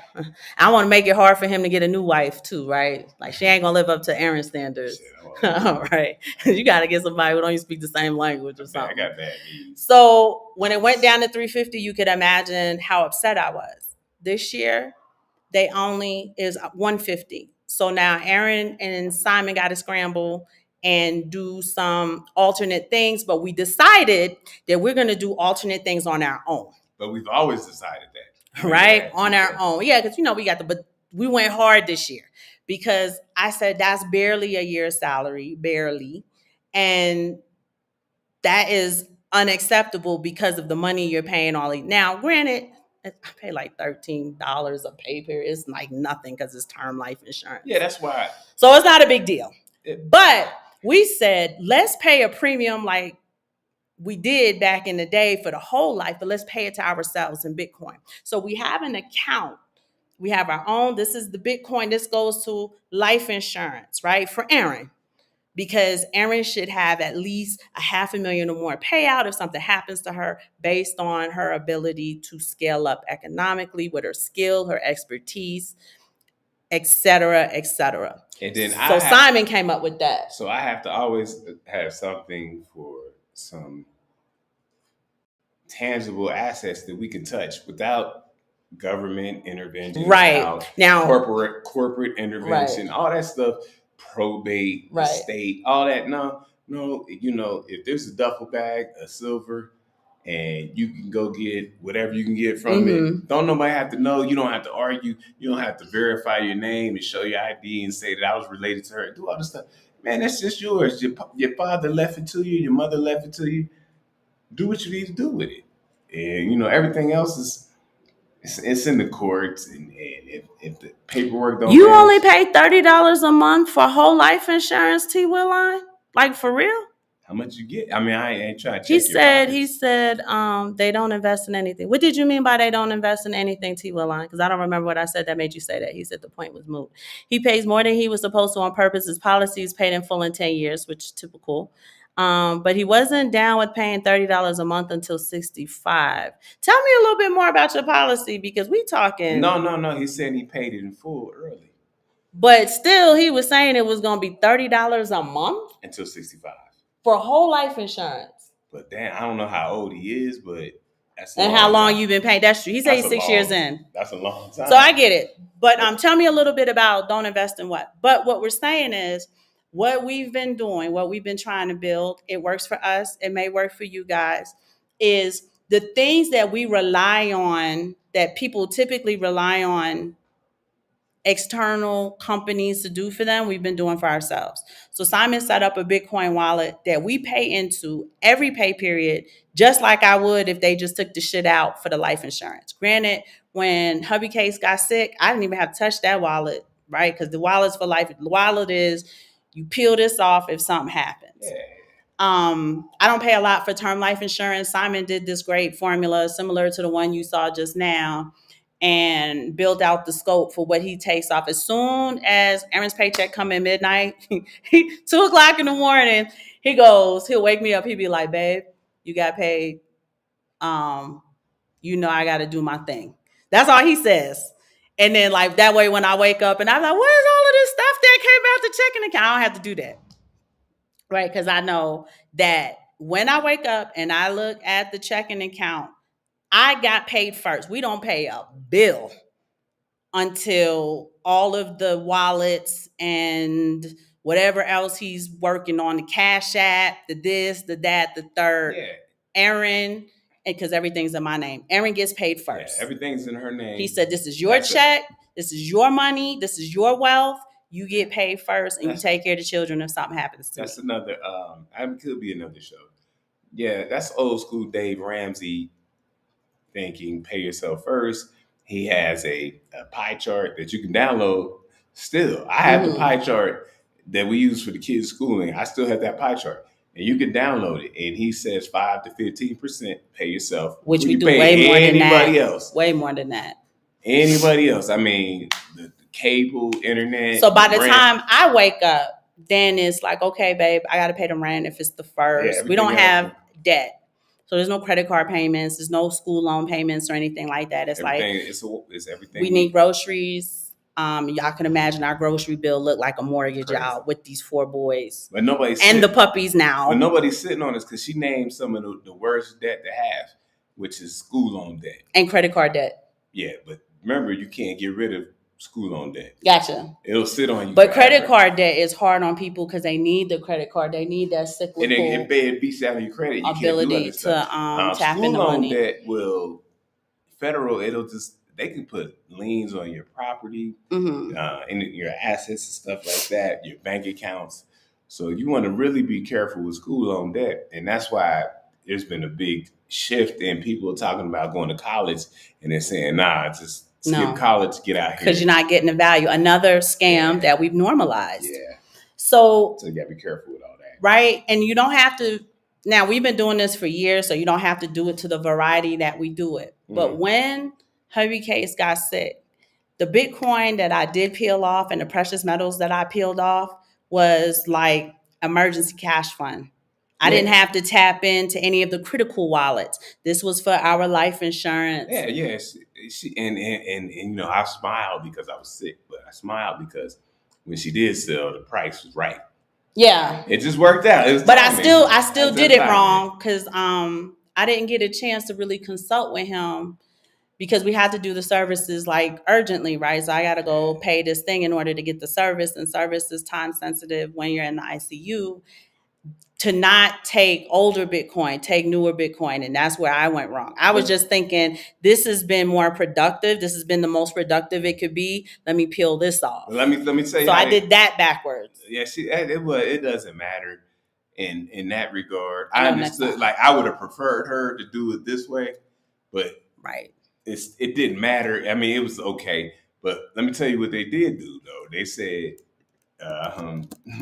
you need, because I guess apparently if I didn't get some blood, I was going to die. This is what they tell me. And so they also say, if you don't pay for it right now, we're going to send you home.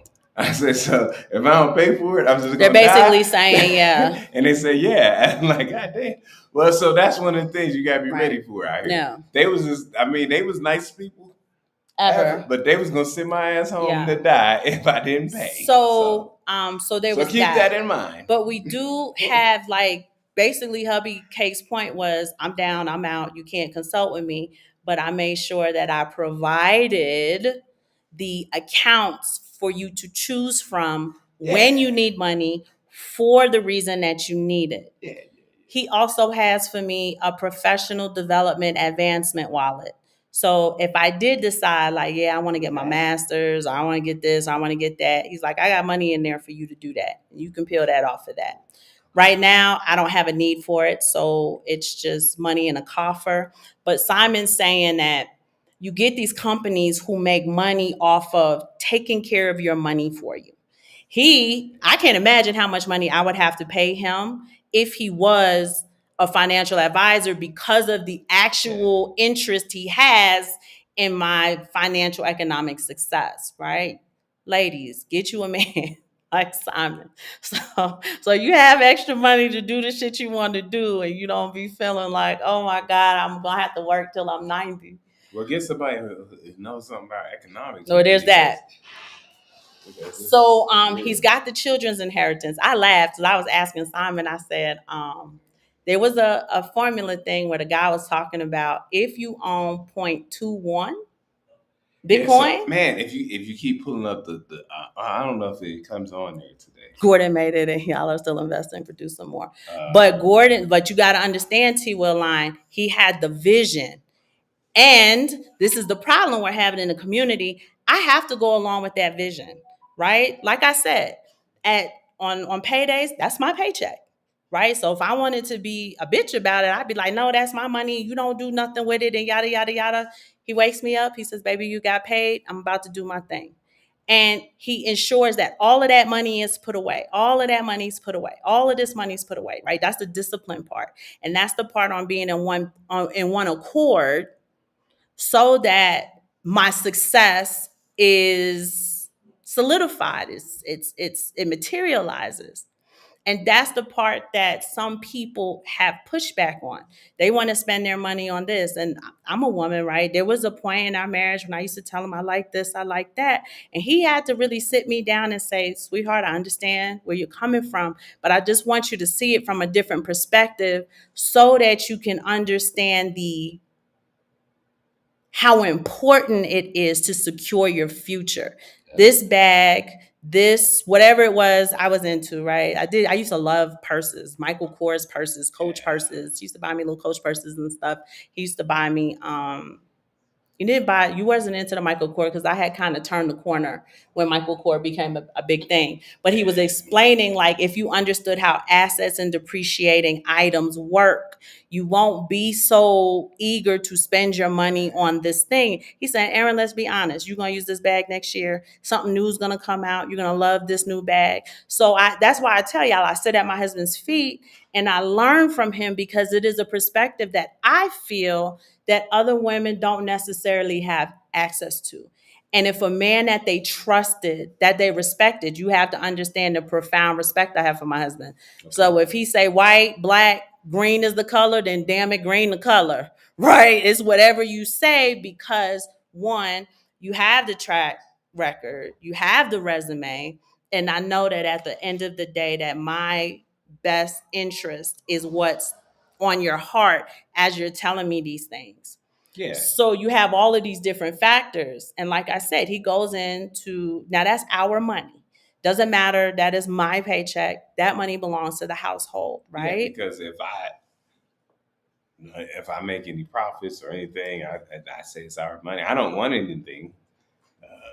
It's our money. So when he tells me, babe, you got paid, right? Your direct deposit came in. So like Thursday night into Friday, he said, baby, your paycheck came in here. I'm about to, do what I need to do.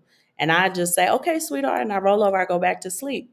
When I woke up yesterday morning, obviously, y'all know it's the first, it's time to pay rent or whatever.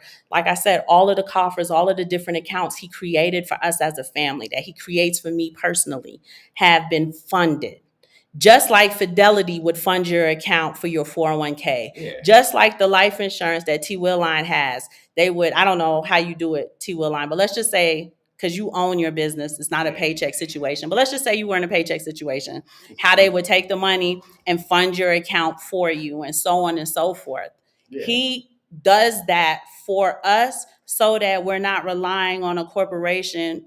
Fidelity has to get paid. They have to make money some which way, shape, or form when they fund our accounts from our paychecks. Consider that.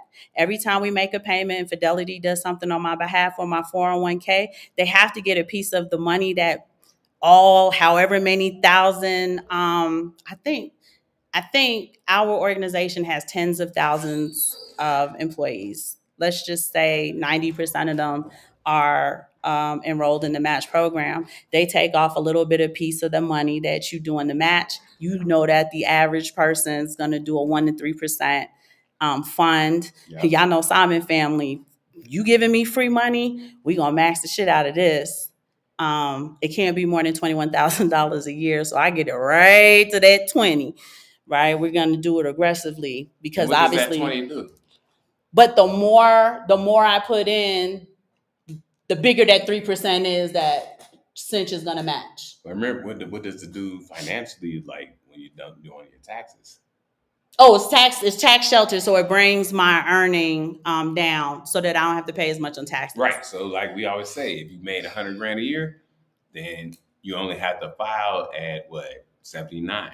But listen to this. So Cousin T said my old lady would try to kill me if I. That's why I brought that up, because a lot of women would push back. I didn't get that. It says my old lady would try to kill me if I tried to invest her money in Bitcoin.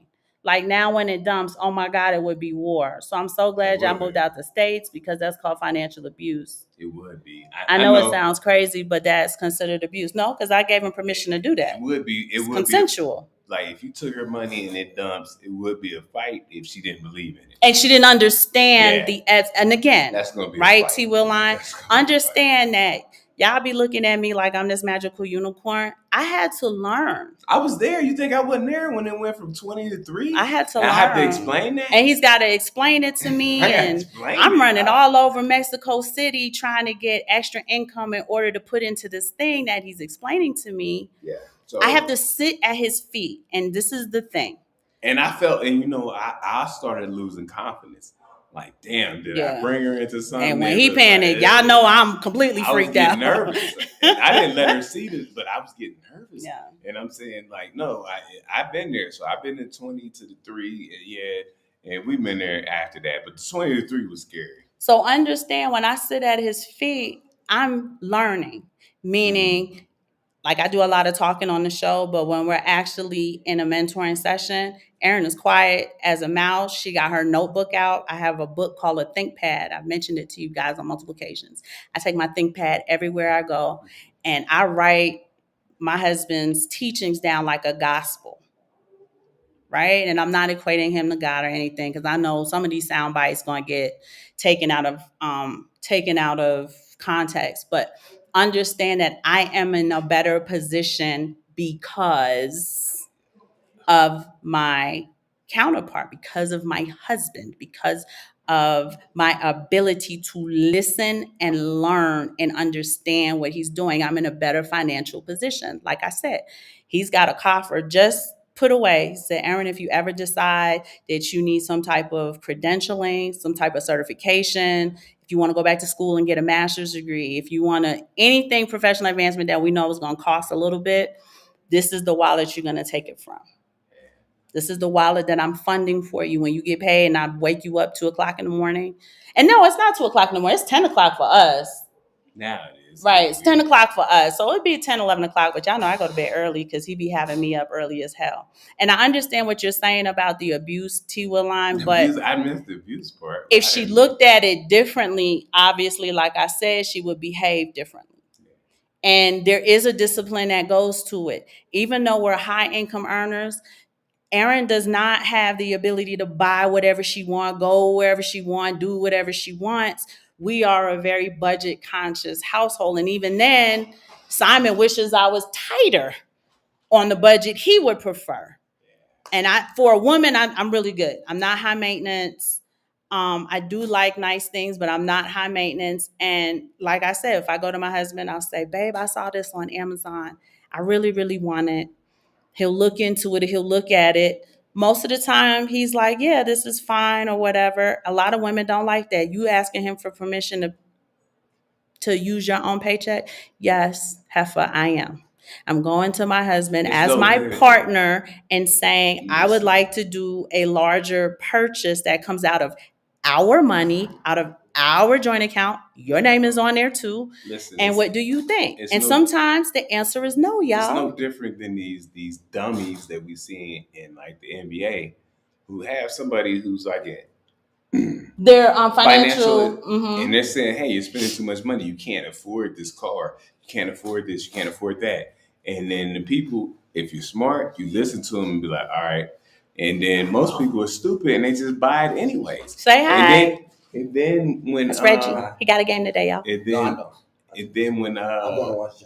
then when you're bankrupt, and somebody said, "Hey, I tried to tell you," right? You remember that Ray J episode we watched? Yeah, it was a clip. So Ray J had to go to his financial whatevers to sign off on getting, I can't remember what type of car it was. Kind of and the white guy looked at him and said, absolutely not. And he went through all of the expenditures for the month. right? And let me tell you something. On camera. He said, absolutely not. And let me tell you something, because this is husband and wife, but this is just a man, and then he signs over to his CPA, Yeah. or whatever like that. Whatever the financial planner but the title person cannot stop you. They can tell you, like, don't spend this, and then you can just override them and say, I'm it's going to my spend money. this. I'm going to do it now. And that's what it said. And somebody's just looking out for your best, and all they're going to do is shrug their shoulders. Like, hey, I told them. So, like and I then said, when you come back and say, oh, damn, I'm broke, it's almost, they have the professional courtesy to not be like, I told you so. But that's basically where they're at. I told you so. I told you don't buy this car. I told you don't buy this house. I told you don't do these things. And you did them anyway. And now you're coming back and say, I'm broke. Can you help me fix it? And I just shake my head like, I do my best, but. And that is some of the things I wish I can get like a women's conference together to just kind of like, now granted, you have to pick the right gentleman. Uh-oh. Right? You got to pick the right guy. I don't know. Some of the metrics women use to pick men is the problem. But understand, sometimes I'll go to my husband and I'll say, baby, I'll say, Bubba, I call him Bubba, hubby cakes, whatever. I want to buy this thing on Amazon. Like I said, sometimes the answer is no. He'll be like, tell me more. And I'll tell him more about why I want the thing, da da da da da. Sometimes he'll say, not now, right? Doesn't mean I can't get it at all. You just can't get it right now. And then other times it's a flat out, Aaron, no, you don't need this, right? We can take this money and do something else with it, yada, yada, yada. There's no arguing, right? I'm not arguing with him. Now, sometimes I might plead my case like, oh, Bubby, please, I really want it. Sometimes that works. Doesn't work all the time. It doesn't work as often as I wish it worked. But just the understanding that we are on the same page. So if no is no, don't give him a hard time about it. Don't make him feel guilty for trying to do the right thing for me. Like there's a whole bunch of little things that go into it. So every week, you guys know I'm heavy into productivity. I had to have my little activity, my goals that y'all know this, right? Because y'all been watching us. Look at that. Items I would like to purchase. And I hand this list to my husband. And I say, baby, these are some of the items I would like to purchase. What do you think? And some of the items like obviously glasses, contacts. I need new glasses, contacts. Does Erin need brown wedge shoes? No. Does she need a pair of brown high heel boots? No. Right? Do you need a new phone, Erin? I just got you such and such on, and so I got you a new tablet or whatever. Do you need a new phone? Maybe that's later, or no, Erin, you don't need that at all. That's an expenditure you absolutely don't need. But I give him this list and I show it to him, and we agree to whatever it is he says. Now, y'all gonna send me the emails. That's cool. I don't care. But you want to understand that households are more functional and they run better. And my ultimate issue is when your ass go to work, you do whatever your boss says, and y'all ain't in no partnership. Your boss tell you to do something, you can tell them no, you just be replaced. So you're able to take direction from strangers who don't have your best interest at heart, but you're not able to take direction from the actual head of the house. And y'all know I'm heavy into my Bible, right? Mm-hmm. He is head over me. I'm head over the children, which makes him head over all, right? I was in the military. Y'all know that colonels, full bird colonels, they be in charge of, they're commanders of battalions, squadrons, units, however your military situation, your military assembly is broken down. But the general is over his ass. Don't matter how many people he has under him. General is over him. And he got a yes, sir, the hell of that general. It's the same thing in a marital household. And that's why we have these examples in order for you to understand that. Right? Again, I have my own income that I bring in, but we as a team agree to how the money is allocated like a business. We can consider the income that I bring in from my little tech gig to be profits in a sense. Okay. And then he takes those profits and he invests them to garner more profits. and he puts them in these different coffers, and they're not there for disposable income. They're not there for me to go wild and do whatever I want to do, especially because of the amount of money that it is. It's easy to squander it because you feel like there's just so much of it. And then it brings it down to a level where now that I've paid all of the accounts that belong to us, now we have to budget the money. Yeah. Right? And that is what would make your girlfriend upset, because now it's the amount that we put away, the amount that we invested, the aggression in how we're investing. We told you the whole point of us moving here was to be able to invest 80% and live off of 20, not the other way around. We've had to adjust those numbers with inflation. So it's looking more like 65, 70 invest. Yeah, it feel like 150 when he invested, because what's left is for the operational day-to-day ops for the house, right? Groceries, rent, kids, we got to pay refs, right? Every time the children go to a game, we got to pay the refs. We got to pay for this. We got to pay for that. The children need this. The children need that. And typically the children need. Doesn't mean we don't have nice things. Doesn't mean I don't enjoy my lifestyle. But my lifestyle is disciplined in spite of. And if more women, melanated women, could get on that program, they would see a less stressful, I think so, more meaningful kind of lifestyle. Two, there's a discipline to it. Again, if he says no, it's not like I'm in control and I control everything she does. He's never, ever, ever, ever had that type of like attitude towards me. I'm not trying to control you. I'm not trying to control what you're doing. I'm here to help you, and I'm telling you, you don't need this, and we can do something more constructive with the money you was. And 99.9999, this is a wife saying this, 99.99999% of the time, he is absolutely and utterly right. He's correct. Right? This is a waste of money. It's something that I would like, don't need, don't have to have. Life ain't affected because I ain't got it. Y'all see Cam Cam. You can play like you're a black woman. Who's Cam Cam? And you will have no immunity. Make the black woman the head and they win forever. I get it. They don't want to let that power go. Who's Cam Cam? Do you mean Cam with the lady, the doctor lady who sat and talked to him? Cam Newton. And I don't get it, because even the men who are head of the household let the women run the household. I don't understand none of that. Baby Cakes, like I said, when I wake, he pays the coffers. I pay the bills, so I don't get none of that. I don't even understand. I don't know how y'all run your household. We go to the grocery store. Baby pushes the cart and says, "What would you like to get?" Yep.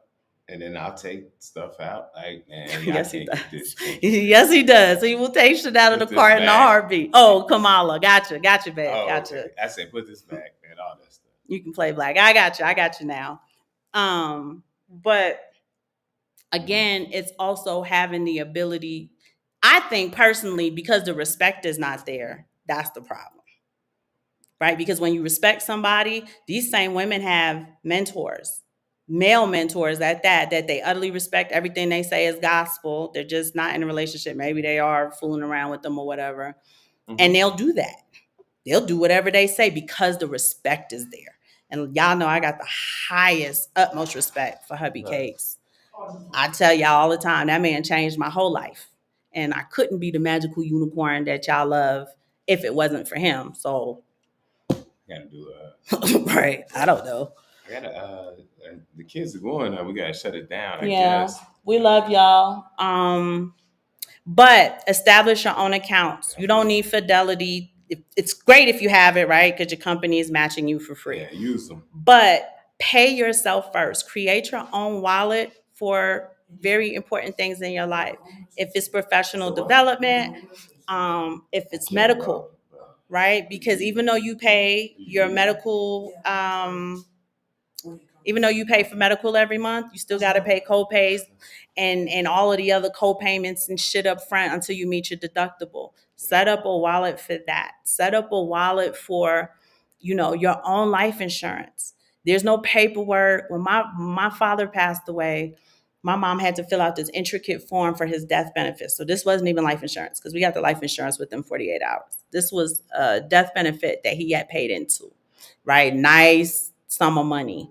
And because and it already takes a long time to process. Because she forgot to, what did we forget to do? We initial, but we didn't date it. It was really my fault because I filled it out for her. Yeah, it was signed by. But we didn't date next to the initials, and I must have missed that in the I'm grieving, forgive me. It took another 6 to 8 weeks. Yeah, because what was happening with this large company is they were only paying out on like the 27th of the month. Yeah. So if you missed it, like you missed it. You got to wait for the new cycle. And it's a 6-week cycle. And if you missed it early, it's like, man, I'm waiting almost 8 weeks for this. And we had to do it again. So it's over 16 weeks. She's waiting for these benefits. And I remember this because you guys got really close to having to do it a third time. No, but you got close to the holiday season. Yep. Where it was just going to wash out to like the 1st of January. And y'all was like, yeah, I was the end of November. No, buddy. So, not yet, buddy. Not yet. Hold on. So, not yet. These are things that work for our family. Some things that we suggest may not work for you, but they're ideas in order to. He creates these wallets. These are for us. It's not a company that I have to pay to fund the things. It's also not a company I have to go through a lot of bureaucratic bullshit in order to get the money. When he got sick, yes, it did take a little time because they're wallets and stuff like that. I did have the Cash App joint, so I was able to do the instant things there. But I don't have to ask anybody's permission to peel off the money that belongs to me. Yeah, that's the thing. And so, I mean, we were prepared and it worked. We seen it in real life. Yeah, right. So, and it's to let you guys know we are who we say we are. There's a lot of people. Also that we know that it works in real life. Mm-hmm. If you are prepared and you need it, and you may need it. Mm-hmm. So what are one of the main things that make people go bankrupt in the United States? Mm-hmm. Healthcare. So, and that's in a place where but it's getting so bad that what are you saying? The premium, not the premiums, the copays. So I'm going to tell you this. My girlfriend that I work with, beautiful soul. Mm-hmm. She needs some care, right? And our healthcare went up 12%. I'm not opted into that. It went up 12% this year. So she's paying more on that end. The copays also went up. So she's going now. She needs to be seen for same-day surgery. She needs to pay $1,200 up front and then pay another large amount. I think it's like $2,400 on the back end. Mm. So now she's standing there and she's like, my medical went up 12%. The copays went up. When we did the math, it went up like 8%. I think you sat and did the math. Okay. The copays went up like 8% or something. Simon sat and did the math as we were listening. Well, that's a lot. Right. So right now, when you add it together, that's already 16%. She goes to the lady. The lady says, you need to give us $1,200 up front. After the surgery, you need to pay us like $2,400 or something like that. So how much is the medical paying on this same day surgery? And it's not a same day surgery. So, it's not anything invasive or intense or anything like that. Yeah. And you're looking at those things. And these companies are getting paid hand over fist, and they don't want to shell out any money because it affects their profits. Yeah. Oh, it looks like you use one of the logos. What logos? Hi, Let Freedom Ring. Hey, cousin. What do you mean by looks like you use one of the logos to align? So you want to start asking yourself, if I'm going to be required to pay that shit anyway, why don't I hold on to the money, go ahead and invest it so it's productive as I'm holding on to it, and do what I need to do for me without you determining what's best for you before you give me what I'm owed. And that is really what Simon wanted to create for us. There was a time when we wanted to borrow some money from the 401k. This is with a different company. And the Prudential. And the amount of paperwork I had to fill out and justification to take out my own money, it was a 403B. It wasn't a 401k. It was a 403B. To take out my own money was unacceptable. unacceptable. And it basically goes into, we don't want to let go of this amount of money. What do you need it for? It's mine. Don't And matter what I need it for, and I shouldn't have to justify it. And they were literally trying to make us justify. Because I was telling Simon, I said, babe, I got a nice little bank in there. I will take the money, I'll give it to you to invest. At the time, it was Bitcoin, wasn't it? yeah, and that's what we're saying. Be your own bank. You have to be your own bank because now you got Fidelity and all these places telling you. Yeah, I worked at Christ asking Hospital you for why are you over a like, decade, had hella money in there. And when he so- was telling me, like, we want to get our hands on some money, maybe at the time I was younger. So I used to actually get a tax return. I don't now. So my job is to bring it down as much as possible. But like, we're far away from a tax return. This thing is running. Like, what can we do? And I was telling him, I said, babe, I got hella money in there. I'll just go to the bank and the bank inside the hospital and get the paperwork in order to. Remember, this bank is a credit union. It's a credit union, but they worked with Prudential because that's where the money would be deposited into. It wasn't our Chase account, and then we didn't have Wells Fargo back then. But the paperwork. And then, they're sending the paperwork back, and I need more justification here, and I need more information there. And I'm like, hey, I shouldn't have to give you shit. Just give me my money because you said that I'm allowed, I'm able to take this money.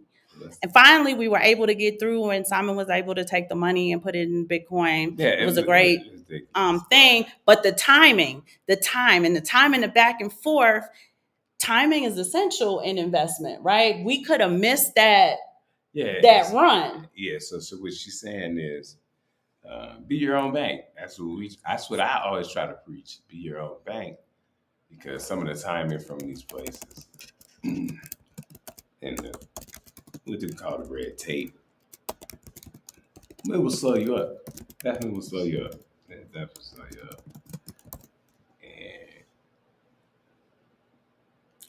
T. Willine had cleaned up some logos for me, and I clean forgot about it until he reminded me. Thank you, because the crop, I don't know why I was cropping like that. But it's Saturday. We want y'all to have the afternoon to yourselves. We still got Bible study and stuff to do. The kids are about to go to a game, so I want to see them off a little bit. I hope they got some money to. I gave him money yesterday, and he didn't give you any change last night. I took it all back. Oh, well, then you got to give him the money back. Come on, see y'all. Come on now. No, I'm going to give it back to you. Anyway, I gave those children money yesterday for the weekend to get to and from their games and stuff. I took it all back, and I paid for the cab. I did. But they didn't go home in the cab. I had to pay him anyway. Because he showed up to pick them up. That was nice. I had to pay him anyway. I didn't have to. I could have fought him, but I'm not going to fight him. But that's why we need Bitcoin, no third-party interference. Yes, let freedom ring, but you also got to set the paradigm up for yourself so that you can maximize that ability to be your own bank. And that's what he sits and he does on the 1st. And the 5th is really the 30th or the 31st and the 14th in the middle of the night every single month. And like I said, T. Willine, he's laughing, but baby got like 8 things that he pays. And then what happens is after I pay the bills, then that's the budget part. I don't even look at it anymore. Like, well, you got, spend what you want. I already pay yourself first. Is what I do with the Dave Ramsey. And then after that. Because you don't want to pay yourself first and then have to peel it back off. So that's really my goal is to not peel anything back off because of something that I perceive is needed in the house, or, like, oh, Reggie needs some new basketball sneakers. Does he? Right? Like, does he? Or I need some brown wedge shoes. I have black and gold, I have black and silver, but I don't have brown ones. Do you need that, Aaron? No, you don't. Yeah, so Hubby okayed it though, so I'm gonna get them.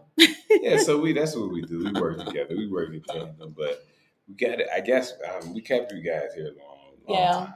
We're gonna let y'all go. It's about to rain. Good information on a Saturday that we could bring you.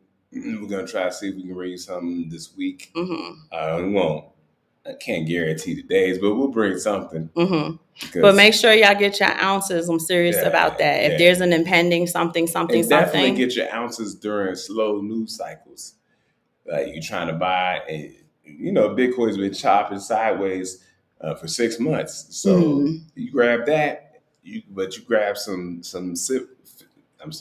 some physical silver as well, because it's a slow news cycle. But you and never nothing know, happen. right? Constitutional silver. If you guys have questions, I actually love you can constitutional email me, just because of it enlarges the visibility. And people look at it like something that, There we go. right, it's a quarter, but this quarter is worth $2. What do you mean? It should be worth more than that. Right. But you understand what I'm saying, right? Or this dime is worth $2 then, There we or it's go. worth $3.50 or something like that when you add it all up. There we go. I could do But that. every time you go to the store, get you some extra water. Your medicine cabinet is very important, because y'all know they're always trying to make you sick. Medicine cabinet's important. Dear Bib, we missed you guys too. Oh, she got some ounces this morning, so that's wonderful. Oh, I think I got some ounces. And start talking to your friends and family as well to also get prepared, because everybody is wildly distracted as the military is sending this memorandum. You got to sign off on this. They're doing this, and what did we used to call it? We for the weekend, when we had 3-day weekend like this, we used to have at the end of the day. Travel. No, it was the commander's call, right? Every commander's call, they are talking about this, and you needing to get your family in order, you needing to be prepared at home, and so on and so forth. So the fact that the American people on a whole are not getting that same counseling, it's important that we spread the word and we take care of our households. So that's indeed. We love y'all. Y'all know y'all are cousins. Anything go down, we're gonna bring it to you guys first. Let your October 1st, right? So we're slowly getting there. We're already in September. That'd be fourth quarter. October 1st is going to be quarter four. It's also typically the fiscal planning for the next year. Mm-hmm. Most corporations, including the military, who have fiscal policies, do the planning in October for the fiscal year 2025. Right. You should do the same for your household. This is how I want to invest. This is how I want to spend. Okay. This is how, I need to do this, or these are the goals that I have that the money is going to go towards. And again, planned money is often spent more responsibly than somehow, some way you got a windfall. It's gone because you didn't expect it. Okay. All right. So definitely do that, you guys. Put it on your to-do list. We love y'all. We didn't have anything else.